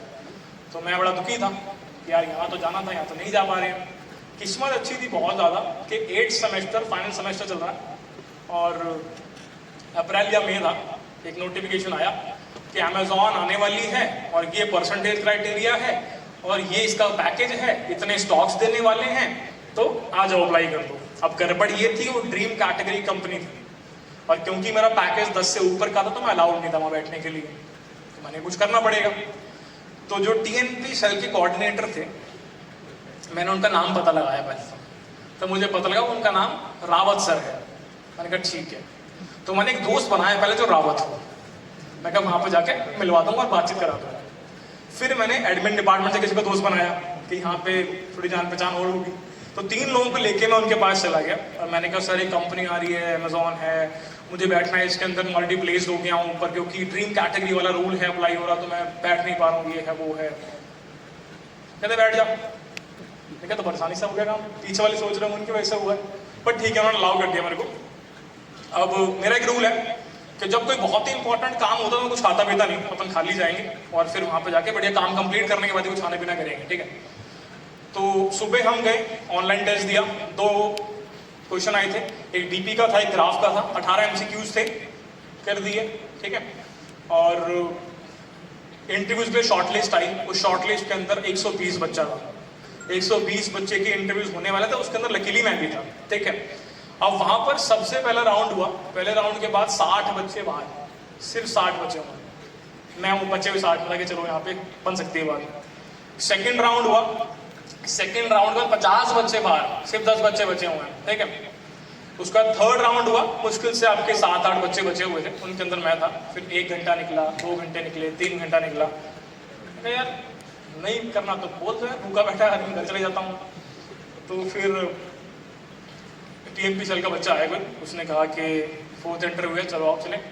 तो 4th इंटरव्यू में गया और वहाँ पे बातचीत करी, बढ़िया 2 क्वेश्चन पूछे, एक सेलिब्रिटी प्रॉब्लम और एक आपका सबसेट सम की कोई वेरिएशन थी, ठीक है। थोड़ा बैक ट्रैकिंग, थोड़ा रिकर्जन वगैरह उसमें यूज़ करना था अपने को, ठीक है। तो वो दिया और रिजल्ट तो उस टाइम आई नहीं था, सीधा मैं घर चला गया। घर पहुंचा 7:30 बज चुके थे। और वही वाइट शर्ट पहननी पड़ती थी, तुम जैसे ये वाली फॉर्मल पहन के बैठे हो हमेशा, वो प्लेसमेंट चेयर वही बैठनी पड़ती है हमें, या फिर ये वाली चलती है। तो मैं गया हर बार की तरह अपना बस्ता से लेके, और मम्मी को मैंने मना कर रखा था मुझसे पूछना मत कि हुआ कि नहीं हुआ, दुख बहुत होता है सुनने में। ये तुम बैठे हैं, दुखी हूँ मैं। 7:30-8 बजे का टाइम था और एक मेल आया कि ये following 6 candidates are selected for full time opportunity at Amazon. उस 6 कैंडिडेट्स के अंदर नंबर 3 पर एक नाम लिखा हुआ था लव बब्बर, और मुझे सिर्फ वही दिखाई दे रहा था।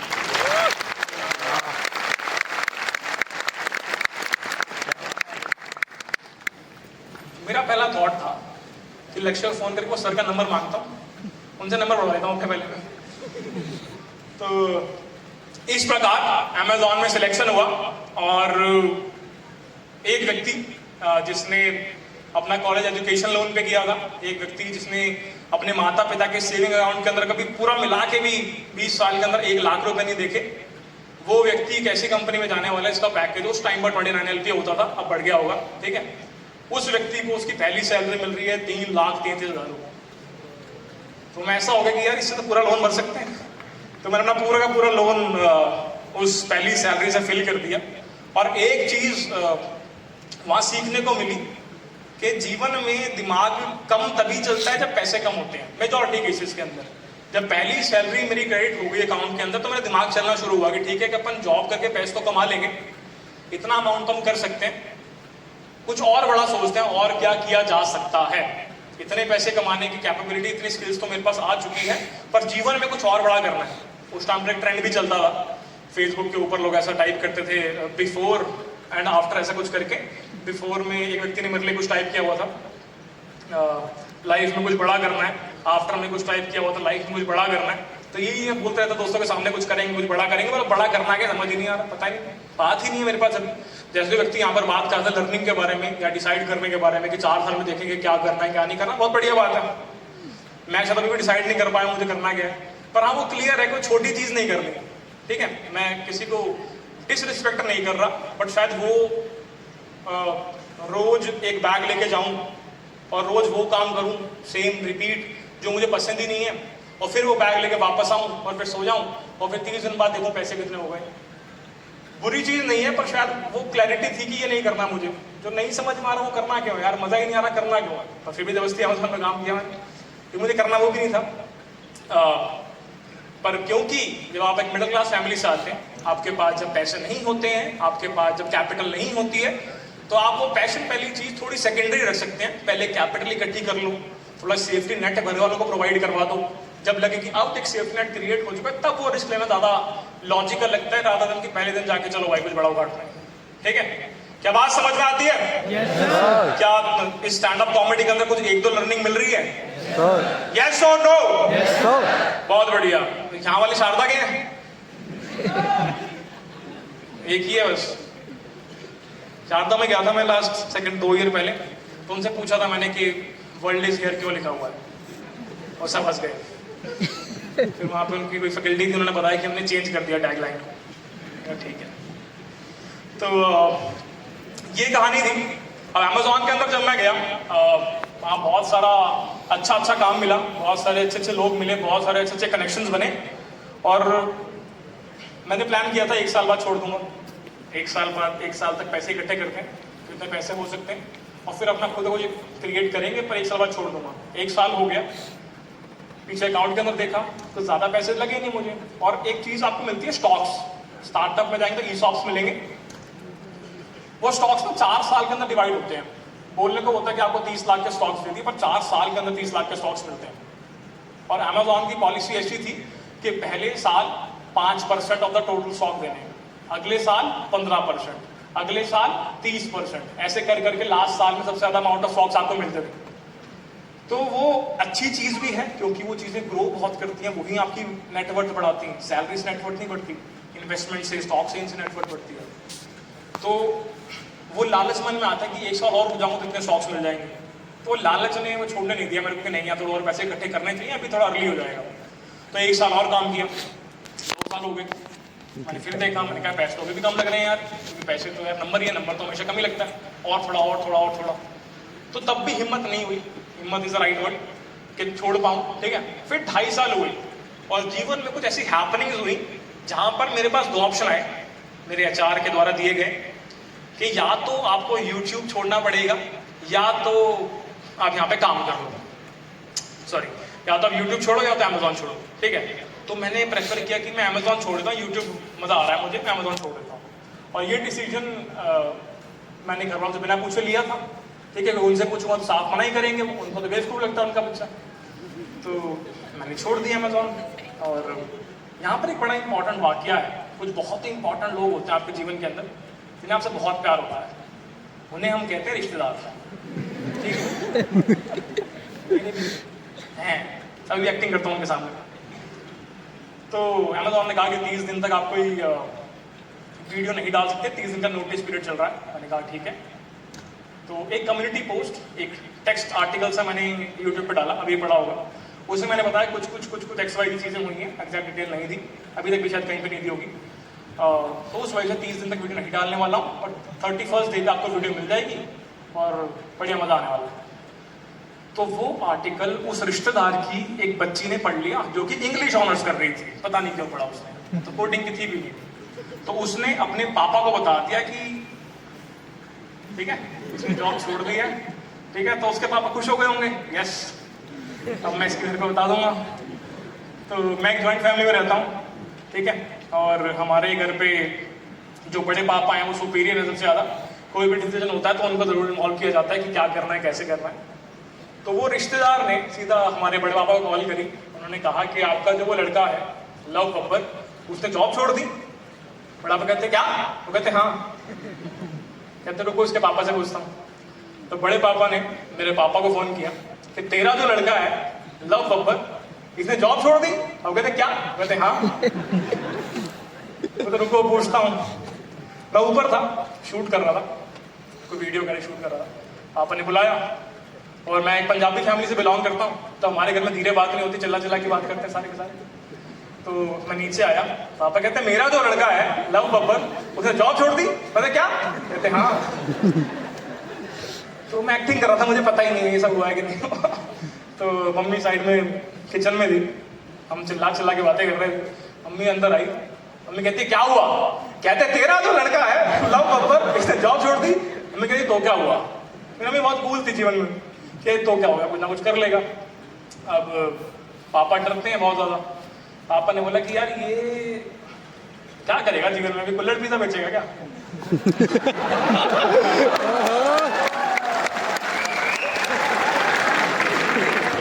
तो पापा को तो लग रहा था कि छोले कुलचे की रेडी लगने वाली है, और मैं भी डर गया, कहीं सही तो नहीं है। और डर मुझे भी लगा यार, मतलब मेरे को बैक करने के लिए बंदा ही नहीं है जो मुझे बोले ठीक है सही डिसीजन है। और मैं भी थोड़ा हिल गया अपने पोजीशन से कि क्या सही सोच रहा हूँ गलत सोच रहा हूँ। तो मैंने कहा चलो ट्राई करते हैं। अब मैंने निकाला रिज्यूमे और एक दोस्त को फ़ोन किया, बैंगलोर में था। मैंने कहा अभी जहाँ भी ऑफ कैंपस अपॉर्चुनिटी अवेलेबल है, ये लो रिज्यूमे लगा दो। यहाँ पे समझ में आता है कनेक्शन बहुत इंपॉर्टेंट है। एक कॉल करी, 3 कंपनी, इंट्यूट, माइक्रोसॉफ्ट, फ्लिपकार्ट, तीनों में इंटरव्यू और ऑनलाइन टेस्ट का लिंक वगैरह मेरे पास आ गया, ठीक है। कनेक्शन इंपॉर्टेंट है, अगर वो कनेक्शन नहीं होता शायद ऑन द स्पॉट वो रेफरल मिलता ही नहीं, शायद मैं बैठ नहीं पाता किसी कंपनी के अंदर, ठीक है। इंट्यूट के टेस्ट में बैठा, कुछ MCQ बेस्ड टेस्ट था, पहले 18 MCQ, फिर बाद में 2 कोडिंग क्वेश्चन। एक MCQ में क्या हुआ, गलती से मैंने राइट में देख लिया और असली में गलती में देखा था, तो उसने वो MCQ स्किप करवा दिया। तो एक MCQ में मार्क ही नहीं कर पाया। मेरे नंबर आए 89 100 में से, और 90 या 90 से ऊपर चाहिए थे इंटरव्यूज में जाने के लिए, तो वहाँ बैठ ही नहीं पाया, ठीक है। फ्लिपकार्ट और माइक्रोसॉफ्ट क्रैक कर दिया ऑनलाइन टेस्ट, इंटरव्यूज लाइन हो गए, SG2 पोजीशन थी दोनों। फ्लिपकार्ट क्रैक कर लिया, वहाँ से एक लेटर मेरे पास आ गया, वो कहते ये लो 55 लाख। माइक्रोसॉफ्ट क्रैक कर दिया, वहाँ से एक लेटर मेरे पास आ गया, वो कहते ये लो 65 लाख, 65 लाख। तो मैं खुश था, मैंने कहा ठीक है, मतलब मुझे आता है, ठीक है। अब मैं पापा के पास गया, पापा ये कौन से वाला? पापा ने नंबर देखी, आप कहते पता ही फिर कौन से वाला। तो फिर मैं माइक्रोसॉफ्ट में चला गया। अगेन जो फाउंडेशन मैंने बनाई थी कुछ बड़ा करना है, वो शेक हो गई एकदम पापा के रिएक्शन से, छोले कुलचे। तो फिर मैं माइक्रोसॉफ्ट चला गया, माइक्रोसॉफ्ट हैदराबाद। अब उस टाइम तो यूट्यूब किया था, 2.5-3 साल हो चुके थे। तो एक छोटी सी बच्ची थी वहाँ पे, जो काम कर रही थी टीम के अंदर पहले से। तो बोला आर यू लव बब्बर? मैंने कहा बन गई बात। मैंने कहा हाँ। तो उसने बड़ी तारीफ करी कि मैंने आपकी वीडियो देखी, मैंने यहाँ से पढ़ाई करी, वहाँ से पढ़ाई करी। तो जब वो सब करी थी मेरे मन में एक थॉट चला था कि सारा काम इससे करवा लूँगा, कुछ भी नहीं करूँगा कुछ। पर वो बहुत तेज़ दिया था। तो कुछ टाइम बीता और मैं यूट्यूब की कॉल्स वगैरह भी जो भी होती थी वो ऑफिस में ही लेता था। डरना क्यों, मैं सबके सामने ही कर रहा हूँ, मैं कोई छुपा के थोड़ी कर रहा हूँ। तो ब्रांड से बात चल रही है, नहीं हम तो 3 लाख देंगे, मैं कहा नहीं हम तो 4 लेंगे। तो ऐसे करके बात चल रही है। एक बार हो गया, 2 बार हो गया, उसने बहुत बार देख लिया मुझे करते हुए ऐसे। और वो जाके मैनेजर को चुगली लगा के आ गई इतनी तारीफ करने के बाद। तो मैनेजर हमारे बहुत चिल थे माइक्रोसॉफ्ट के, मेरे जीवन में सबसे तगड़े मैनेजर मैंने माइक्रोसॉफ्ट में देखे। तो उन्होंने मुझे बुलाया और सारे टीम वाले देख रहे हैं कि आज तो कुछ होगा, आज तो रिजाइन लेटर डलेगा। तो कहते कि वो आई थी और वो कहती कि आप ऐसे कॉल वॉल पे बात कर रहे हो। मैंने कहा हाँ सर कर रहा था वो तो कहते कि सबके सामने मत करा करो, अलग से कर लिया। अगर ठीक है सर हो जाएगा। तो उनका कहना ये था कि तू अपना काम कर ले, ठीक है, जो तेरे को करना है कुछ नहीं रोकूंगा उसके अंदर, पर फिर तू प्रमोशन एक्सपेक्ट मत करियो मुझसे, उसमें डिले होगा। तो मेरे को ये था प्रमोशन पे जितने पैसे आप मुझे देंगे तो मैं महीने बना लूंगा, तो आप आराम से डिलीट करो, कोई टेंशन नहीं है। तो मैं था कि दोनों चीज़ साथ लेके चलते हैं और यहाँ पे जो प्रमोशन से मेरा फायदा होगा वो उतना नहीं होगा जितना यूट्यूब से मैं कर लूँगा। तो दोनों लेके चलने की कोशिश कर रहा हूँ। 1 साल होने वाला था माइक्रोसॉफ्ट के अंदर और मुझे समझ में आ रहा था कि चीज़ें दोनों एक साथ नहीं चल पाएंगी, एक कॉल तो लेनी पड़ेगी। अब मेरे एक मेंटर है जो कि अभी तक चलने वाली, अभी तक चल रही है कंपनी, एडटेक कंपनी है, उसके को फाउंडर हैं, उसकी फाउंडिंग टीम के मेंबर हैं, बहुत सारे पैसे उन्होंने क्रिएट किए हैं एडटेक डोमेन के अंदर। उनकी बाय चांस मुझे कॉल आ गई, कहते कि लव क्या कर रहा है। मैं सर माइक्रोसॉफ्ट में हूँ, काम कर रहा हूँ। कहते कि एक बात मुझे समझ में नहीं आ रही कि तू माइक्रोसॉफ्ट में काम क्यों कर रहा है, जब तू यहाँ बढ़िया कर रहा है तो इसको और अच्छा ग्रो कर ले, वहाँ छोड़ दे। तो मैंने बोला सर मैं खुद ही डाइसी हूँ, मुझे कुछ समझ में नहीं आ रहा कि रहूँ ना रहूँ, छोड़ दूंगा तो कुछ बेकार ना हो जाए, कब तक चलेगा वगैरह वगैरह। तो वो कहते हैं ऐसा कर तू एक बार बैंगलोर आ, बैठ के बात करते हैं। मैंने कहा ठीक है सर, टिकट कराओ। मैं आ गया। बदतमीज जाना उन्होंने करवाई, टिकट करवाई, होटल कराया। उनके पास तो बहुत सारे पैसे हैं ना भाई, में क्या जाएगा, तो उनसे करवा ली मैं बैठा, उन्होंने बात की बहुत सारी। कहते कि मान ले तो जॉब छोड़ देता आज के दिन, ठीक है, क्या आज से 1 साल बाद या आज से 2 साल बाद दोबारा से तो सेम प्रोफाइल ग्रैब कर पाएगा, फिर से सॉफ्टवेयर इंजीनियरिंग डोमेन में काम कर पाएगा, ले पाएगा जॉब? मैंने कहा हाँ आराम से ले लूँगा। जब मैं दूसरों को गाइड करने की हिम्मत रखता हूँ पब्लिक प्लेटफॉर्म के ऊपर कि ये पढ़ लो, यहाँ से पढ़ लो, इतना पढ़ लो, मैं पढ़ा देता हूँ, तो मेरे में खुद भी हिम्मत होनी चाहिए कि मैं वो चीज़ खुद से क्रैक कर पाऊँ बार बार छोड़ने के बाद। ये हो सकता है कि शायद मैं SG2 प्रोफाइल पर काम कर रहा हूँ तो 2 साल बाद जब दोबारा तो SG2 पोजीशन ना मिले, SG1 पोजीशन मिल जाए, हाँ कर लूँगा क्रैक। तो हो सकता है कि अभी 60-65 का पैकेज है, उस टाइम पे 60-65 ना मिले, 20-30 लाख का पैकेज मिले, पर हाँ मिल जाएगा। और उन्होंने बताया कि बहुत सारे लोग होते हैं जो ईयर का ब्रेक लेते हैं, वर्ल्ड टूर करने जाते हैं। जो हमारे मैनेजर थे माइक्रोसॉफ्ट के अंदर, एक नए मैनेजर आए थे, वो अमेजोन में थे पहले, 1 साल ब्रेक लिया, क्रिकेट खेला 1 साल लगातार, फिर वापस माइक्रोसॉफ्ट ज्वाइन कर ली। तो बहुत सारे लोग होते हैं जो ब्रेक लेते हैं, बाद में फिर से ज्वाइन करते हैं, अच्छा परफॉर्म करते हैं अपने करियर के अंदर, तो that's not a big deal. तो उन्होंने एक लर्निंग दी कि लाइफ में जो भी रिवर्सिबल डिसीजन है उनको ऐसे लेना है। कैसे लेना है? तुम शादा वाले हो, कैसे लेना है? हाँ ठीक है। तो जो भी रिवर्सिबल डिसीजन है, जैसे कि माइक यहाँ से गिर जाए, मैं फिर से उठा लूंगा, ठीक है, एंट्री अच्छी नहीं हुई दोबारा जाके कर लेंगे, ठीक है, असाइनमेंट नहीं दे पाए, थोड़ी सॉरी बोली टीचर को, फिर दोबारा दे दिया, शादी कर ली, नहीं शादी रिवर्सिबल नहीं है। तो जो भी रिवर्सिबल डिसीजन है उनको फटाफट ले लो, वहां पे टाइम मत खराब करो, सोच सोच के, नहीं होगा तो कर लेंगे बाद में, ठीक कर लेंगे उस चीज को, ठीक है। तो मैंने कहा ठीक है सर। मेरा बहुत सामान पड़ा हुआ था शूट वगैरह का ही हैदराबाद में, तो मैं हैदराबाद दोबारा गया ही नहीं। उसके बाद मैं बैंगलोर से दिल्ली चला गया। दिल्ली में दोस्त को कॉल की, तेरे पास रिज़ाइन, तूने कभी रिज़ाइन किया है? कहता हाँ। मैंने कहा मेल भेजियो, तो उसका मेल मंगवाया, नाम चेंज किया, पोजीशन चेंज करी, कंपनी का नाम चेंज किया, डेट चेंज करी, भेज दिया। और सेम डे पे मैंने रिज़ाइन का मेल डाल दिया। मैनेजर बहुत सपोर्टिव थे, उन्होंने बोला कोई बात नहीं, बढ़िया करना है इसके अंदर, जब भी नीड पड़े तो कॉल कर लेना। और कोई दोस्त था वहीं पे बैठा हुआ, उसको बोला मैं सामान लेके आ जाइए हैदराबाद से। तो इस प्रकार माइक्रोसॉफ्ट रिजाइन करी और अब मैं थोड़ा सही फील कर रहा था। आप अभी कुछ तो इस बार के ठीक है, क्योंकि आप घर वाले तब तक ही आपको रोक रहे होते हैं जब तक आपको रिजल्ट नहीं दिखाते। एक बार आप रिजल्ट दिखाएंगे कि पापा ये हुआ है पिछले 1 साल में, ये हुआ 6 महीने में, ये हुआ 2 महीने में, ये हुआ है 2 साल के अंदर, तो रिजल्ट देखने के बाद ही रोकते हो। क्या बात समझ में आती है? अगर मैं ये बोलूं कि पापा मैं YouTube से कुछ नहीं कमा रहा हूँ, मैं साइड में कुछ भी नहीं कर रहा हूँ, पर मैं जॉब छोड़ना चाहता हूँ, पापा बहुत गुस्सा होंगे। पर अगर मैं जाके ये बोलूँ कि पापा YouTube से 20 लाख रुपए आए पिछले 1 साल के अंदर, अब पापा खुश हो गए, मजा आ रहा है। क्या बात समझ आती है? यस और नो? तो पापा सपोर्टिव थे, कर ले जो करना है कर ले, देख लेंगे। मैंने कहा ठीक है। तो यहाँ पर वो जो कोड हेल्प की टी शर्ट आप देख रहे हैं, कोड हेल्प नामक एक ब्रांड हमने स्टार्ट किया। टारगेट वही था कि दोनों प्रकार की ऑडियंस को केटर करना है। एक जो अफोर्ड नहीं कर सकते, जिनके पास पैसे नहीं है, इनको हम फ्री कोर्सेज की सहायता से हेल्प करेंगे। जैसे डीएसए का फ्री कोर्स पूरा का पूरा अवेलेबल है यूट्यूब पे। Core subject like OS DBMS पूरा अवेलेबल है। वेब डेवलपमेंट में से भी थोड़ा सा एफर्ट नहीं लग पा रहा, तो वो पूरा भी नहीं है, इनकम्प्लीट है, बट हम वहाँ पर हम काम कर रहे हैं। सेकेंडली पेड कोर्सेज के फॉर्मेट के अंदर, जो कि लाइव क्लासेज होंगे विदाउट सपोर्ट, जहाँ पे हम कोर्सेज ऑफर करते हैं बाकी सारे बच्चों को। तो दोनों चीजें हमने पकड़ी। अब यहाँ पे वो लीप ऑफ फेथ लेने से फायदा ये हुआ कि एक व्यक्ति जिसने अपने जीवन के सारे सेविंग अकाउंट देख ले मिला के, तो 20 साल के अंदर 1 लाख रुपए नहीं देखे इकट्ठे होते हुए, उस व्यक्ति ने कोड हेल्प में आपके दिन में, एक दिन की बात कर रहा हूं मैं, दिन में 65 लाख का प्रॉफिट किया। तो मेरे को ये था कि ये तो सही है, और ये पॉसिबल क्यों हुआ?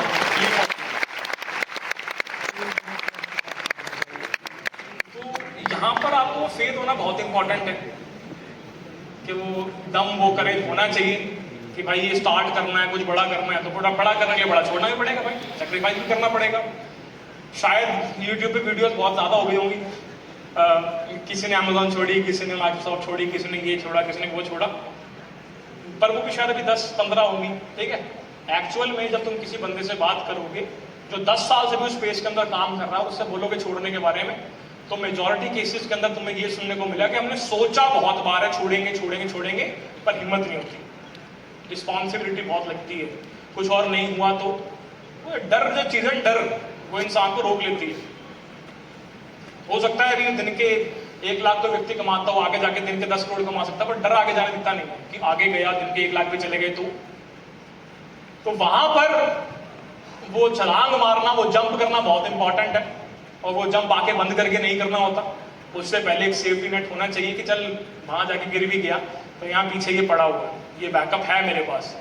और जब वो बैकअप होता है तब अच्छी चीजें, बड़ी चीजें क्रिएट होती हैं। क्या बात समझ में आती है? अब वो चीज कोई स्टार्टअप हो सकती है, वो तुम लेट से यूपीएससी करना चाहो वो हो सकता है, कुछ भी हो सकता है, तुम ब्रॉड पढ़ना चाहो वो हो सकता है, कुछ भी हो सकता है, तुम्हारी पर्सनल प्रेफरेंस है कि वो क्या होने वाला है, क्या नहीं होने वाला है। क्या बात समझ में आती है? अब आते हैं तुम्हारे पढ़ाई के ऊपर, क्योंकि तुम अभी फर्स्ट ईयर के बच्चे बहुत ज्यादा हैं यहाँ पे, और थर्ड ईयर के जो बच्चे हैं, तुम्हारी प्लेसमेंट का क्या हिसाब किताब है? Percentage okay? और प्लेसमेंट हुई किसी की? जिसकी हुई हाथ।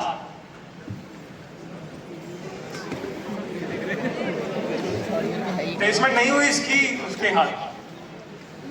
ठीक है, तो तुम्हारी प्लेसमेंट ना होने का रीजन सेकंड ईयर खत्म हुआ मैं अभी। कोई रीजन नहीं, होने नहीं बस।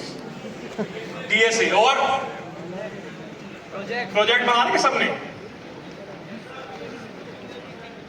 अच्छा अभी स्टार्ट हुई, ठीक है। इंटर्नशिप किस किस की लगी तुम में से? 1 2 3, ठीक है। देखो दोस्त, एक बार फटाफट सब कुछ कवर अप कर लेते हैं, ठीक है, फिर तुमसे 2-4 क्वेश्चन लेंगे, बाय बाय टाटा करके चले जाएंगे उसका तुम्हें, ठीक है। तो सबसे इंपॉर्टेंट इन सारी चीजों के अंदर, चाहे इंटर्नशिप की बात कर लो, चाहे प्लेसमेंट इंटरव्यूज की बात कर लो, फर्क सिर्फ नंबर ऑफ राउंड्स का रहता है।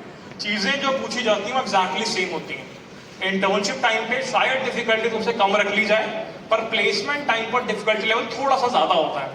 ऊपर से डीएसए की जब बात आती है, पहले डीएसए के फ्री रिसोर्सेज उतने अवेलेबल नहीं थे जितने आज के टाइम पर अवेलेबल हैं। मेजॉरिटी ऑफ द बच्चों की डीएसए स्ट्रांग होती है, तो डीएसए के टर्म्स में कंपटीशन बहुत ज्यादा हो गया। क्या बात समझ में आती है? अब वो स्ट्रेट फॉरवर्ड प्रॉब्लम से बात नहीं बनने वाली, अब दिमाग चलाना पड़ेगा, अब रट के बात नहीं बनने वाली, अब तुम्हें इंट्यूशन आनी चाहिए। क्या बात समझ में आती है? ऑप्टिमाइज करना पड़ेगा, ठीक है। तो तुम में से कौन कौन व्यक्ति अपने साथ कोई नोटबुक या कोई पेन वगैरह लेके आया है? ओ बहुत समझदार बच्चे तुम तो यार, ठीक, मैं लाता हूँ, मैं का दिमाग बहुत है, स्टोर कर लो मैंने। फिर बाद में लक्ष्य से क्या कह रहा था, तो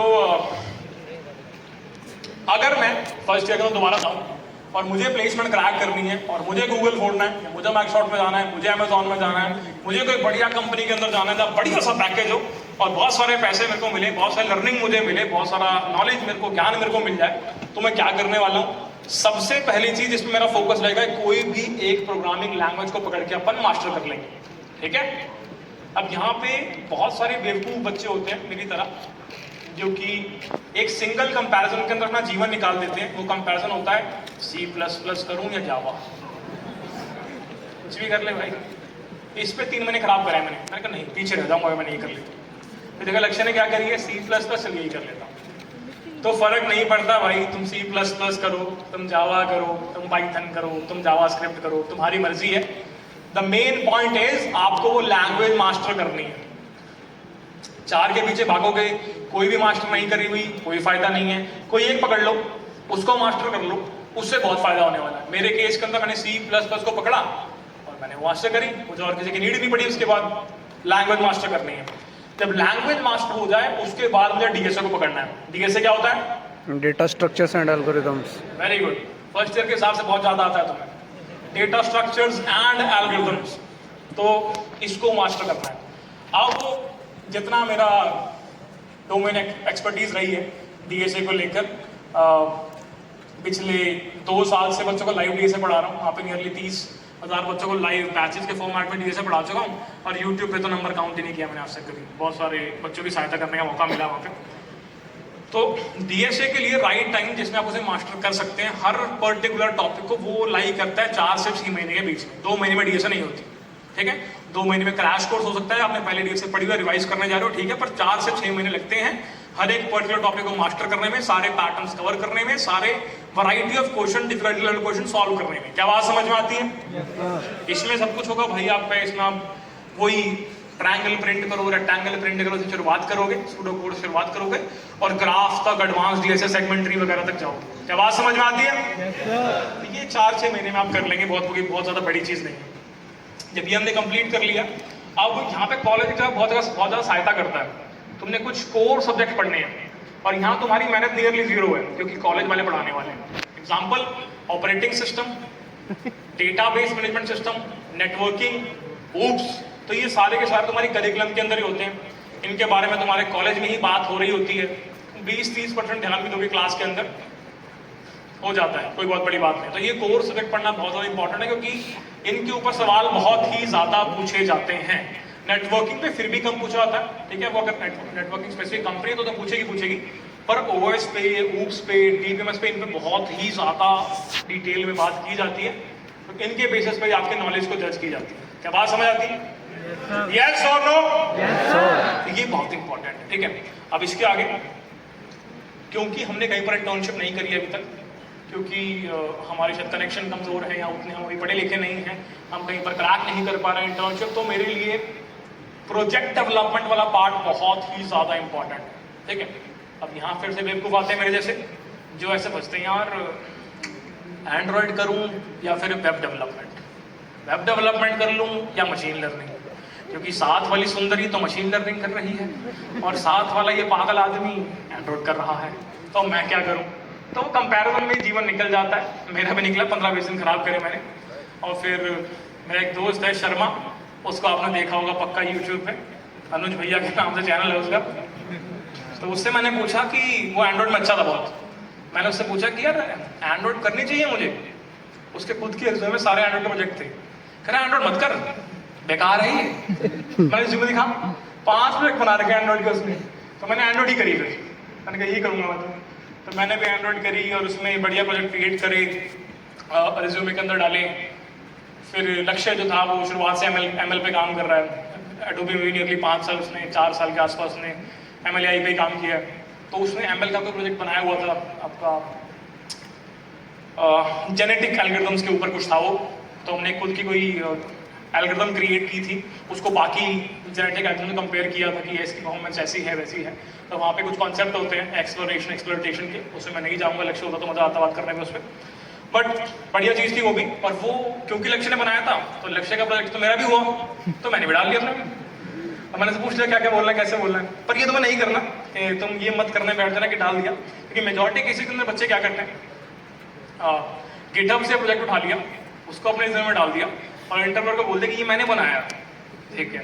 तो वहाँ पे इंटरव्यूअर पूछता है अच्छा ये बनाया है, ठीक है, कौन सा टेक स्टैक यूज़ किया है, ठीक है, XYZ यूज़ किया है, इसके अलावा क्या क्या ऑप्शन थे, पता नहीं, इसमें सबसे चैलेंजिंग प्रॉब्लम कौन सी थी, पता नहीं, जो प्रॉब्लम बता दी तो उसको सॉल्व कैसे किया, पता नहीं, सॉल्व करने के लिए क्या क्या अप्रोच थी, पता नहीं।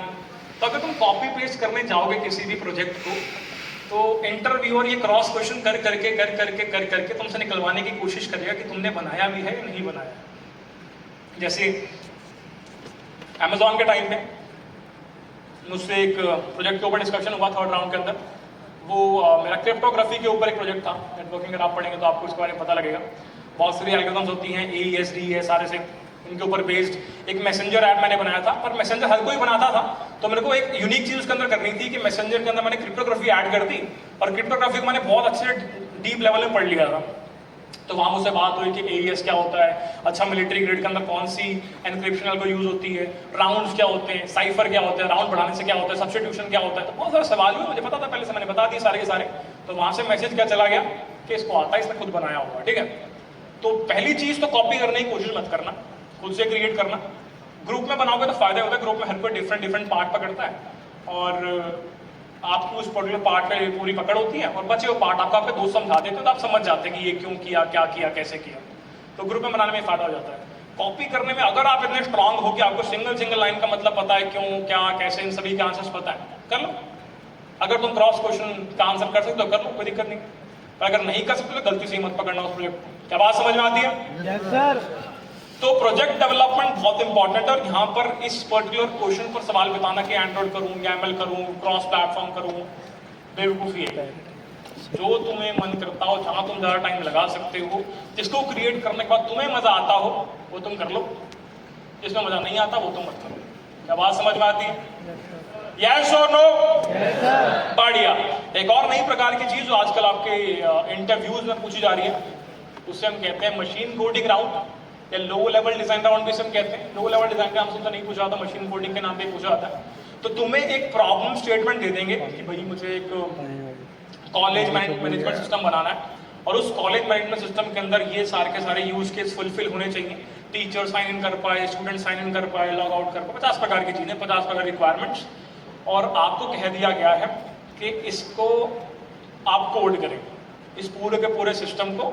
अभी पहले आप 20 मिनट ले लो, प्रॉब्लम स्टेटमेंट समझ लो, कंफ्यूज होना इंटरव्यू से पूछ लो, उसके बाद आपको 1.5 घंटे का टाइम दिया जाएगा, 1.5 घंटे के अंदर पूरा का पूरा कोड कर दो, ठीक है। फ्लिपकार्ट के अंदर सेम राउंड मैंने दिया था, तो इसमें टाइम बहुत ज़्यादा टाइट होता है कि आप नहीं कर पाते हो। तो प्रैक्टिस जितनी ज़्यादा करोगे उतना आप इसे कर पाएंगे, तो आप छोड़ देंगे कोड को बीच के अंदर, ठीक है। यहाँ पे इंपॉर्टेंट चीज़ें क्या होती हैं, ऊप्स कॉन्सेप्ट की बहुत ज़्यादा नॉलेज। जब आप कॉलेज में हैं 4 साल के अंदर ऊप्स आपको सिर्फ 2 ही जगह से लगेगा इंपॉर्टेंट है। पहला आपके क्लासेस के अंदर, दूसरा आपके इंटरव्यू में जो क्वेश्चन हो रहे हैं उसके ऊपर। जब आप कंपनीज में जाएंगे तो आपको समझ में आएगा ऊप्स कॉन्सेप्ट सबसे ज़्यादा इंपॉर्टेंट है। आपको डेवलपमेंट आती थी, नहीं आती थी, फर्क नहीं पड़ता। जब मैं अमेजोन में गया तो मुझे वहाँ पर वेब डेवलपमेंट करनी थी, मुझे वेब आती भी नहीं थी, मुझे HTML में क्या करना है मुझे पता ही नहीं था। पर ऊप्स कॉन्सेप्ट की नॉलेज होना बहुत ही ज़्यादा इंपॉर्टेंट है, क्योंकि वहाँ पर अगर मेरे सामने 2 इंजीनियर हैं, इंजीनियर 1, इंजीनियर 2, ये भी सेम प्रॉब्लम सॉल्व कर पाया, ये भी सेम प्रॉब्लम सॉल्व कर पाया, मैं किसको ज़्यादा ऊपर रैंक करने वाला हूँ? जिसका ये लो लेवल डिज़ाइन पार्ट स्ट्रॉन्ग है, जो अच्छे से ऊप्स कॉन्सेप्ट को अपने कोड में अप्लाई कर पाता है। आपका कोड मेंटेनेबल हो, आपका कोड एक्सपैंडेबल हो, ठीक है, उस प्रकार की चीज़ें। तो अगर आपने अपने ऊप्स कॉन्सेप्ट को स्ट्रॉन्ग किया हुआ है, कोई प्रोजेक्ट्स बना रहे हैं, मेक श्योर कि आप वहाँ पे ऊप्स कॉन्सेप्ट का अच्छे यूज़ करें। डिज़ाइन प्रिंसिपल्स नामक एक चीज़ होती है, ड्राई प्रिंसिपल होता है, एक किस प्रिंसिपल होता है, तो आप इनके बारे में पढ़ सकते हैं। डिज़ाइन पैटर्न्स के बारे में आपको पता हो, तो ये 3 चीज़ें लो लेवल डिज़ाइन के पॉइंट ऑफ व्यू से बहुत इंपॉर्टेंट है। Oops concept, design principle and design pattern, इनमें ज़्यादा गहराई में जाने की नीड नहीं है। ऊपर से अप्लाई करने के बारे में सीख लेना, ज़्यादा डेप्थ में जाने की कोई खास नीड नहीं है फ्रेशर लेवल पर। जब SC2 पोजीशन या फिर और एक्सपीरियंस प्रोफेशनल की पोजीशन में अप्लाई करोगे तब ज़्यादा नीड पड़ने वाली है, पर वो विद एक्सपीरियंस आप सीख लोगे। तो क्या सीखा? कोई लैंग्वेज पे मास्टरी होनी चाहिए, DSA स्ट्रांग होना चाहिए, डेवलपमेंट स्ट्रांग होनी चाहिए, कोर सब्जेक्ट स्ट्रांग होने चाहिए। ये लो लेवल डिज़ाइन के अंदर design principles, patterns, oops concept ये अच्छे से आपको करने होंगे। क्या बात समझ में आती है? तो अगेन ये बहुत रिपीटेड चीज़ें हैं, किसी भी रैंडम वीडियो के अंदर आपको सारी चीज़ें मिल जाएंगी। किसी भी क्रिएटर से बात करोगे, किसी भी फैकल्टी से बात करोगे, किसी भी सीनियर से बात करोगे, सेम चीज़ें आपको मिलने वाली है। और हमें आदत है फैंसी आंसर सुनने की, कि मैं अपने सर के पास जाऊँ, उनको पूछूँ सर क्या पढ़ो, कोई फैंसी आंसर मुझे बता दे जो किसी को पता ही ना हो। ऐसा कुछ नहीं होता, सेम ही चीज़ें हैं, फंडामेंटल चीज़ें हैं, हर कोई यही कर रहा है। इसी से वो 5 लाख वाली जॉब क्रैक होती है, इसी से वो 50 लाख वाली जॉब क्रैक होती है, इसी से वो 4 करोड़ वाली जॉब क्रैक होती है। क्या बात समझ में आती है? फर्क नहीं है उसमें, यही चीज़ें हैं, कुछ नया नहीं होता। तो यहाँ पर समाप्त करते हैं हमारे इस छोटे से प्यारे सेशन को।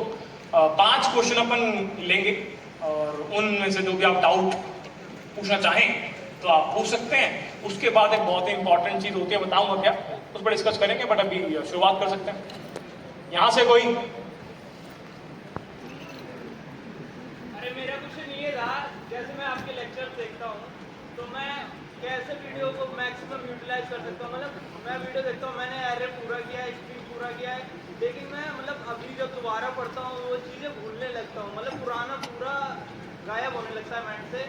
मैं यही पूछना चाहता हूँ कैसे देखूँ कि मैक्सिमम प्रोडक्टिविटी मिले वीडियो से। आप भाई हमारे चैनल से, कोड हेल्प चैनल से DSA का पूरा कोर्स हमने फ्री वहाँ पर डाला हुआ है, 140 वीडियोस, वहाँ से वीडियोस फॉलो करते हैं और कैसे मैक्सिमम यूटिलाइजेशन कर सकते हैं उस वीडियो को देखने का, कि कुछ भूले भी ना, और जब नीड हो उस कॉन्सेप्ट की तब ऑन द स्पॉट हिट कर जाए और अपने ऑनलाइन टेस्ट को क्लियर कर पाए। ठीक है,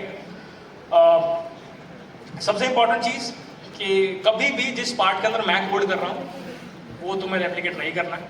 तुम्हें हमेशा मेरी वीडियो या किसी व्यक्ति की वीडियो वहाँ तक देखनी है जहाँ तक अप्रोच की बात हो रही है। एक बार अगर आप इस पोजीशन पे हैं कि आप बोल सकते हैं कॉन्फिडेंटली कि मुझे अप्रोच समझ में आ गई है, तो अगर आपको अप्रोच समझ में आ गई तो आपको मेरा कोड देखने की नीड नहीं है, खुद से उस अप्रोच को इंप्लीमेंट करने की कोशिश करो। ठीक है, हर अप्रोच के अंदर कोई ना कोई ऐसे पॉइंट होता है तो थोड़ा ट्रिकी होता है, जिसकी इंट्यूशन लेके आना थोड़ा मुश्किल हो जाता है। उसको अपने नोट्स के अंदर फटाफट डाल दो कि ये वाला पार्ट इस वाले क्वेश्चन के अंदर था, ये थोड़ा सोचने में टाइम लगा और ये मुश्किल है, तो वो एक नोटबुक आपकी तैयार होती चली जाएगी रिवीजन के लिए। तो हर जब वीकली बाई वीकली रिवाइज करोगे तो चीज़ें दिमाग में फ्रेश रहने वाली हैं। थर्डली, अगर आप एक ऐसे स्टेज पे आ चुके हैं कि अब लग रहा है चीज़ें सॉल्व हो रही हैं, जितने क्वेश्चन पे जाता हूँ सब सॉल्व हो पा रहे हैं, तो वहाँ पर अप्रोच भी मेरी देखनी बंद कर दो। क्वेश्चन की बात हो गई, क्वेश्चन पकड़ के फटाफट पहले लीड कोड पे जाओ या कोई प्लेटफॉर्म पे जाओ, क्वेश्चन पढ़ो, खुद सॉल्व करने का ट्राई करो। एक थ्रेशोल्ड बना लो कि 30 मिनट में प्रॉब्लम को देने वाला हूँ, उस 30 मिनट के अंदर मैं कोई भी सोल्यूशन नहीं देखूंगा, किसी के अप्रोच नहीं दूंगा, खुद से सॉल्व करने का ट्राई करूंगा। खुद सॉल्व करने का ट्राई करो, नहीं हो रहा एक हिंट ले लो, वीडियो से हो या फिर क्वेश्चन के अंदर कोई हिंट हो या डिस्कशन फोरम के अंदर कोई हिंट हो, उस हिंट को लेने के बाद सॉल्व करने का ट्राई करो। नहीं हो रहा, चलो अब आ जाओ वीडियो में देखते हैं अप्रोच क्या है। हर अप्रोच के साथ तुम्हें एक क्वेश्चन को जोड़ना पड़ेगा जो कि है वाई, कैसे, क्यों, कैसे पहुंचा यहाँ तक मैं, ठीक है, क्यों कर रहा हूँ ये मैं यूज। तो वो आंसर तुम्हारे पास हर एक क्वेश्चन का, हर एक अप्रोच का होगा, तो ही तुम इंटरव्यू में बैठ के आंसर देने योग्य हो पाओगे। तो तुम एक रट्टा कहलाओगे। हमें रट्टा मार के नहीं जाना, हमें पैटर्न्स का पता होना चाहिए किस किस प्रकार के क्वेश्चन आते हैं, पर रट्टा नहीं लगाना है। तो एक नोटबुक मेंटेन होनी चाहिए जहाँ पे इंट्यूशन लिखोगे क्वेश्चन की, हर एक क्वेश्चन के साथ तुम एक टाइम लिमिट अटैच करोगे कि पहले मैं खुद ट्राई करूंगा, नहीं तो हिंट देखूंगा, खुद नहीं समझ आया फिर अप्रोच देखूंगा। और मेक श्योर कि तुम मेजॉरिटी ऑफ द टाइम्स मुझे कोड करते हुए ना देखो, खुद से कोड करने का ट्राई करो। नहीं हो रहा तो हमने चलो हिंट ले लिया, देख रहे हैं, पर खुद से करने का ट्राई करो। इन सारे स्टेप्स को फॉलो करने में टाइम बहुत तुम्हारा लगने वाला है कि यार मैं चाहता तो आधे घंटे की वीडियो आधे घंटे में खत्म कर सकता था, पर वो फिर आधे घंटे में दिमाग से आउट भी हो जाता। टाइम लगाओगे तभी बहुत ज़्यादा टाइम तक ये चीज़ें, ये कॉन्सेप्ट रिटेन करने वाले हैं। आई थिंक समझ में आया। और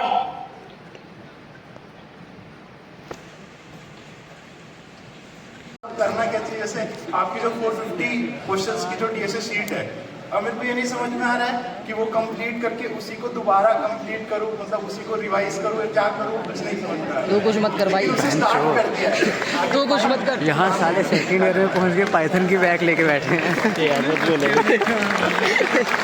चलो शुरू करते हैं। तो मैं सेकंड सेमेस्टर सर एक क्वेश्चन था। अरे कौन है, रुको भाई। उसका वो मुझे आंसर नहीं कर रहा था, वो क्वेश्चन था जो उसने बड़ा सा पूछा, अभी वो क्वेश्चन था। सॉरी। शुरू करें? ठीक है, तो मैं एक सेकंड सेमेस्टर का स्टूडेंट हूँ, ठीक है। उसके बाद मैंने तो ऐसा कुछ चल रहा है कि वो कहना चाहते हैं कि जो उनके एमसीए वाले भैया हैं वो जैसे बैलेंस की प्रॉब्लम बता रहे हैं वैसे ही इनके फर्स्ट सेमेस्टर के अंदर 7.8 सीजीपीए आए और ये भी बैलेंस नहीं कर पा रहे हैं। एक सेमेस्टर हुआ इनको भी बस। और इनकी सेकंड ईयर खत्म होने के बाद 2 साल में बैलेंस नहीं कर पाए। आने वाली है, वैसे बहुत सारी आएंगी पर लेट्स मेक श्योर में टारगेट किया हुआ है। तो क्या जो कि यहाँ आती भी नहीं है। ठीक है, इसमें बता दिया PS5 के ऑफ कैंपस तो कहीं भी चले जाओगे, तो सिंपल है दोस्त, किसी भी कंपनी में एकदम सिंपल है। 2 आंसर को मिक्स करते हैं लास्ट वाले। सबसे पहला जो हमने सारी चीजें बताई कि तुम्हें लैंग्वेज करनी है, डीएसए करनी है, कोर्स कट करनी है, डेवलपमेंट करनी है, वो सारी चीजें करनी पड़ेगी। वो इंटर्नशिप के लिए भी सेम है, वो फुल टाइम अपॉर्चुनिटीज के लिए भी बिल्कुल सेम है। सेकंड चीज बैलेंस वाला तुम्हारे एमसीए वाले भैया को मैंने समझा दिया है, वो तुम्हें समझा देंगे। वो मेरी इशारों वाले भाषा समझ चुके हैं, तुम्हें समझा देंगे। ठीक है दोस्त, उसी शीट को पकड़ो, उसको तुम 1 बार करो, 2 बार करो, 3 बार करो, 4 बार करो, तुम्हारे पास कितना टाइम है उस पर डिपेंड करता है। ठीक है, इधर उधर दौड़ने की नीड नहीं है, क्योंकि जब मैं अपने टाइम पर कोडिंग कर रहा था तो हैकर रैंक था, हैकर अर्थ था, कोड शेफ है, कोड फोर्सेज है, 50 प्रकार के और प्लेटफॉर्म है। यहाँ भी थोड़ी कोडिंग करी, यहाँ भी करी, यहाँ भी करी, यहाँ भी करी, पता नहीं लग रहा कहाँ पे करूँ।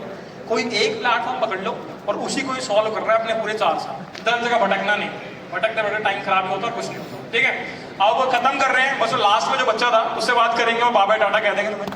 बताओ दोस्त, ऐसे ही बोल दो यार, नहीं ऐसे थोड़ा तेज बोलो यार। यहाँ पर कौन से स्टेट के बच्चे हैं? नॉर्थ के बच्चे, उत्तर प्रदेश, जम्मू कश्मीर, साउथ के बच्चे,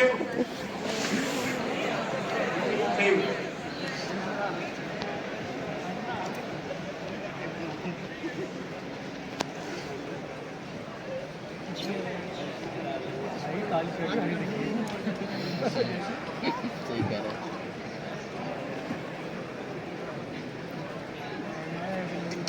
हेलो सर, इस समय रिसेशन काफी चल रहा है और फ्रेशर्स के लिए ये सही फ्रेशर्स के लिए जॉब भी नहीं निकल रही है। एक मिनट, इतने एक्साइटेड क्यों हमारे सेशन में?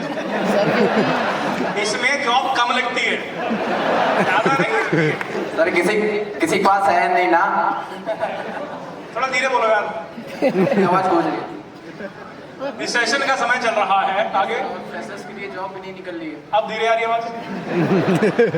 सर फ्रेशर्स के लिए जॉब भी नहीं निकल रही है। फ्रेशर के लिए जॉब नहीं निकल रही है, ठीक है? तो इन फ्यूचर फ्रेशर्स के लिए जॉब खत्म होने वाली है या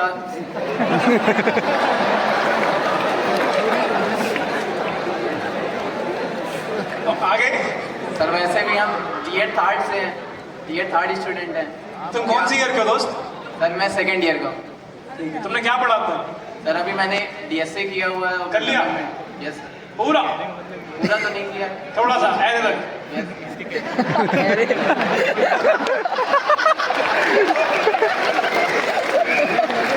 मेरे साथ पता क्या हो रहा था? जब मैं वो स्ट्रिंग रिवर्स का क्वेश्चन नहीं कर पाया था ना लैब में, कोडिंग तो मेरे लिए नहीं है, यूपीएससी कर लेते हैं, ये वही वाली स्ट्रिंग है। यही मैं पूछ रहा था, दूसरा कैरियर ऑप्शन। भाई साहब, देखो दोस्त, देखो देखो देखो देखो, वाह, जो तुम्हारी ये ओपनिंग स्टेटमेंट थी, रिसेशन चल रहा है, बिल्कुल सही थी वो। ठीक है, असलियत में कॉलेज की बात कर लें या फिर बाहर पूरी मार्केट की बात कर लें, जॉब अपॉर्चुनिटीज असलियत में कम है। ठीक है, तुम्हारी सेकंड स्टेटमेंट जो थी कि क्या जॉब खत्म हो जाएंगी, नहीं, ऐसा कुछ नहीं होने वाला। जॉब कम और जॉब खत्म में फ़र्क होता है। जब कोई एक प्रोफाइल डाई करती है, जैसे कंटेंट क्रिएशन, जो टेक्स्ट बेस्ड कंटेंट क्रिएशन की बात होती है, उसके अंदर बहुत ज़्यादा प्रोफाइल को इम्पैक्ट हुई है, क्योंकि जीपीटी जैसे मॉडल्स जो हैं वो चीज़ें खुद से क्रिएट कर पा रहे हैं। पहले मेरे पास एक बंदा था जो कि हमारी पोस्ट राइट डाउन करता है 30,000 रुपये का, ठीक है, अब मैं वो फ्री में कर लेता हूँ, तो 30,000 बचा लिए मैंने। तो अगर कुछ प्रोफाइल डाई करती हैं तो कुछ नई प्रोफाइल जो तुम सुनते हो कि ML इंजीनियर, AI इंजीनियर, इस प्रकार के इंजीनियर जो हैं वो प्रोफाइल धीरे धीरे आगे बढ़ेंगे, ठीक है, उस डोमेन के अंदर। मुझे नहीं पता प्रोफाइल से नाम क्या होंगे क्या नहीं होंगे, पर वहाँ डेफिनेटली वो इंक्रीज होने वाला है। तुम अगर अलग अलग फाउंडर्स की स्टेटमेंट सुनोगे तो वहाँ पर तुम्हें एक जनरल, एक कॉमन पॉइंट देखने को मिलेगा, जो कि ये कहता है कि जो अभी मॉडल्स अवेलेबल हैं या जो अभी तुम्हारे पास AI अवेलेबल है, वो सरफेस लेवल पर चीज़ें डेफिनेटली सॉल्व कर पा रहा है, तुम कोई भी उसको प्रॉब्लम स्टेटमेंट दो के उसे सॉल्व कर पा रहा है, पर इन डेप्थ अंडरस्टैंडिंग या इन डेप्थ कैपेबिलिटीज उसके पास अभी अवेलेबल नहीं है। वहाँ पर तुम्हारी ह्यूमन नॉलेज की नीड डेफिनेटली पढ़ने वाली है, उसको मास्टर करने के लिए, उसको सुपरवाइज करने के लिए, ठीक है। इसके बाद तुम कह रहे हो कि तुम्हें कोई दूसरा करियर चाहिए, कहाँ से हो? गोरख, यूपी से। बिहार के होते तो यूपीएससी कह देता मैं। तो दूसरा करियर, दूसरा पॉलिटिक्स। तुमने आने तक तो पढ़ा दिया, पॉलिटिक्स तो पहले पूरा पढ़ता रहो, पहले पूरा पढ़ो, देखो मजा आ रहा है कि नहीं आ रहा, 2-4 इंटरव्यू दो, उसके बाद दूसरे करियर के बारे में सोचो ना भाई। अगर मजा ही नहीं आ रहा, कोडिंग पता है, कोडिंग करनी ही नहीं है, तो यहीं से भी साइड में हो जाओ, तो आगे बढ़ो ही मत, ठीक है। और दूसरा करियर मतलब मैं तुम्हें थोड़ी दूंगा यार कि ये तू यूपीएससी कर पाई, तो यूपीएससी में अच्छा लग रहा है, बोलना कि तुम बिहार के हो तो यूपीएससी कर लो, वो मजाक के पॉइंट में से ठीक है, मजाक कर लिया। दूसरा करियर मैं तुम्हें नहीं दूंगा भाई, वो तुम्हारी मर्जी होगी, तुम्हारा मन होगा, तुम्हें क्या चीज़ अच्छी लग रही है या क्या चीज़ तुम्हें एक्साइट करते है, वो तुम खुद से डिसाइड करने वाले हो, ठीक है। पर इन केस तुम्हारे मन में डाउट है, जॉब खत्म हो रही है, हम सब बेरोजगार बैठ जाएंगे, नहीं ऐसा तो कुछ नहीं हो रहा यार, ठीक है। चीज़ें इम्पैक्टेड हैं डेफिनेटली यस, और पिछले 3 साल से इम्पैक्टेड है डेफिनेटली यस, पर जीरो हो रही है ये तो नहीं, ऐसा कुछ भी नहीं है। बाकी और बताओ, सब अच्छा? सो धन्यवाद एवरीवन। एक चीज़ होती है जिसे हम कहते हैं दिखावा, वो एक बार कंप्लीट कर लेंगे, उसका टाटा पे कर देंगे फाइनल वाला, ठीक है। तुमने देखा होगा वो क्रिएटर होते हैं, वैसे मैं आ गया हूँ यहाँ पे, बच्चे एक्साइटमेंट दिखाओ, माय गॉड कौन आदमी है ये, तुम्हें वही करना बस, मैं दिखा दूँगा और तुम बोल देना कि वाह। कैसे बोलोगे? वो अच्छा नहीं है, 2 बार कर लोगे? पहले सिंपल कर लो, करना कुछ नहीं है, मैं कुछ बोलूँगा, मैं आ गया हूँ जीएल बजाज और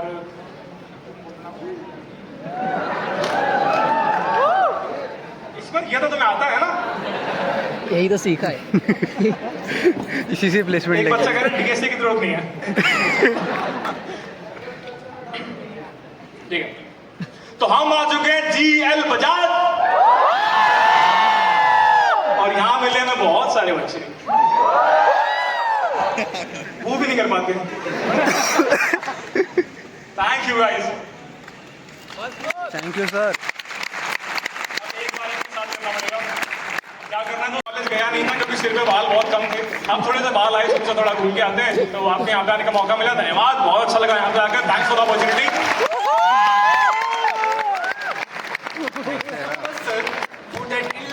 अभी बाहर आए हैं, सेशन हो गया ख़त्म, लगभग अभी चले गए भाई।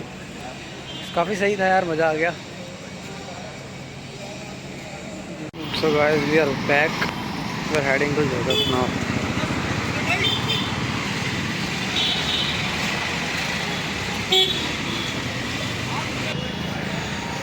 ठीक है दोस्तों, भूख लग रही थी तो कॉलेज रुके नहीं, मैगी ख़रीद ली है, जाके बनाएंगे और फिर खाएंगे।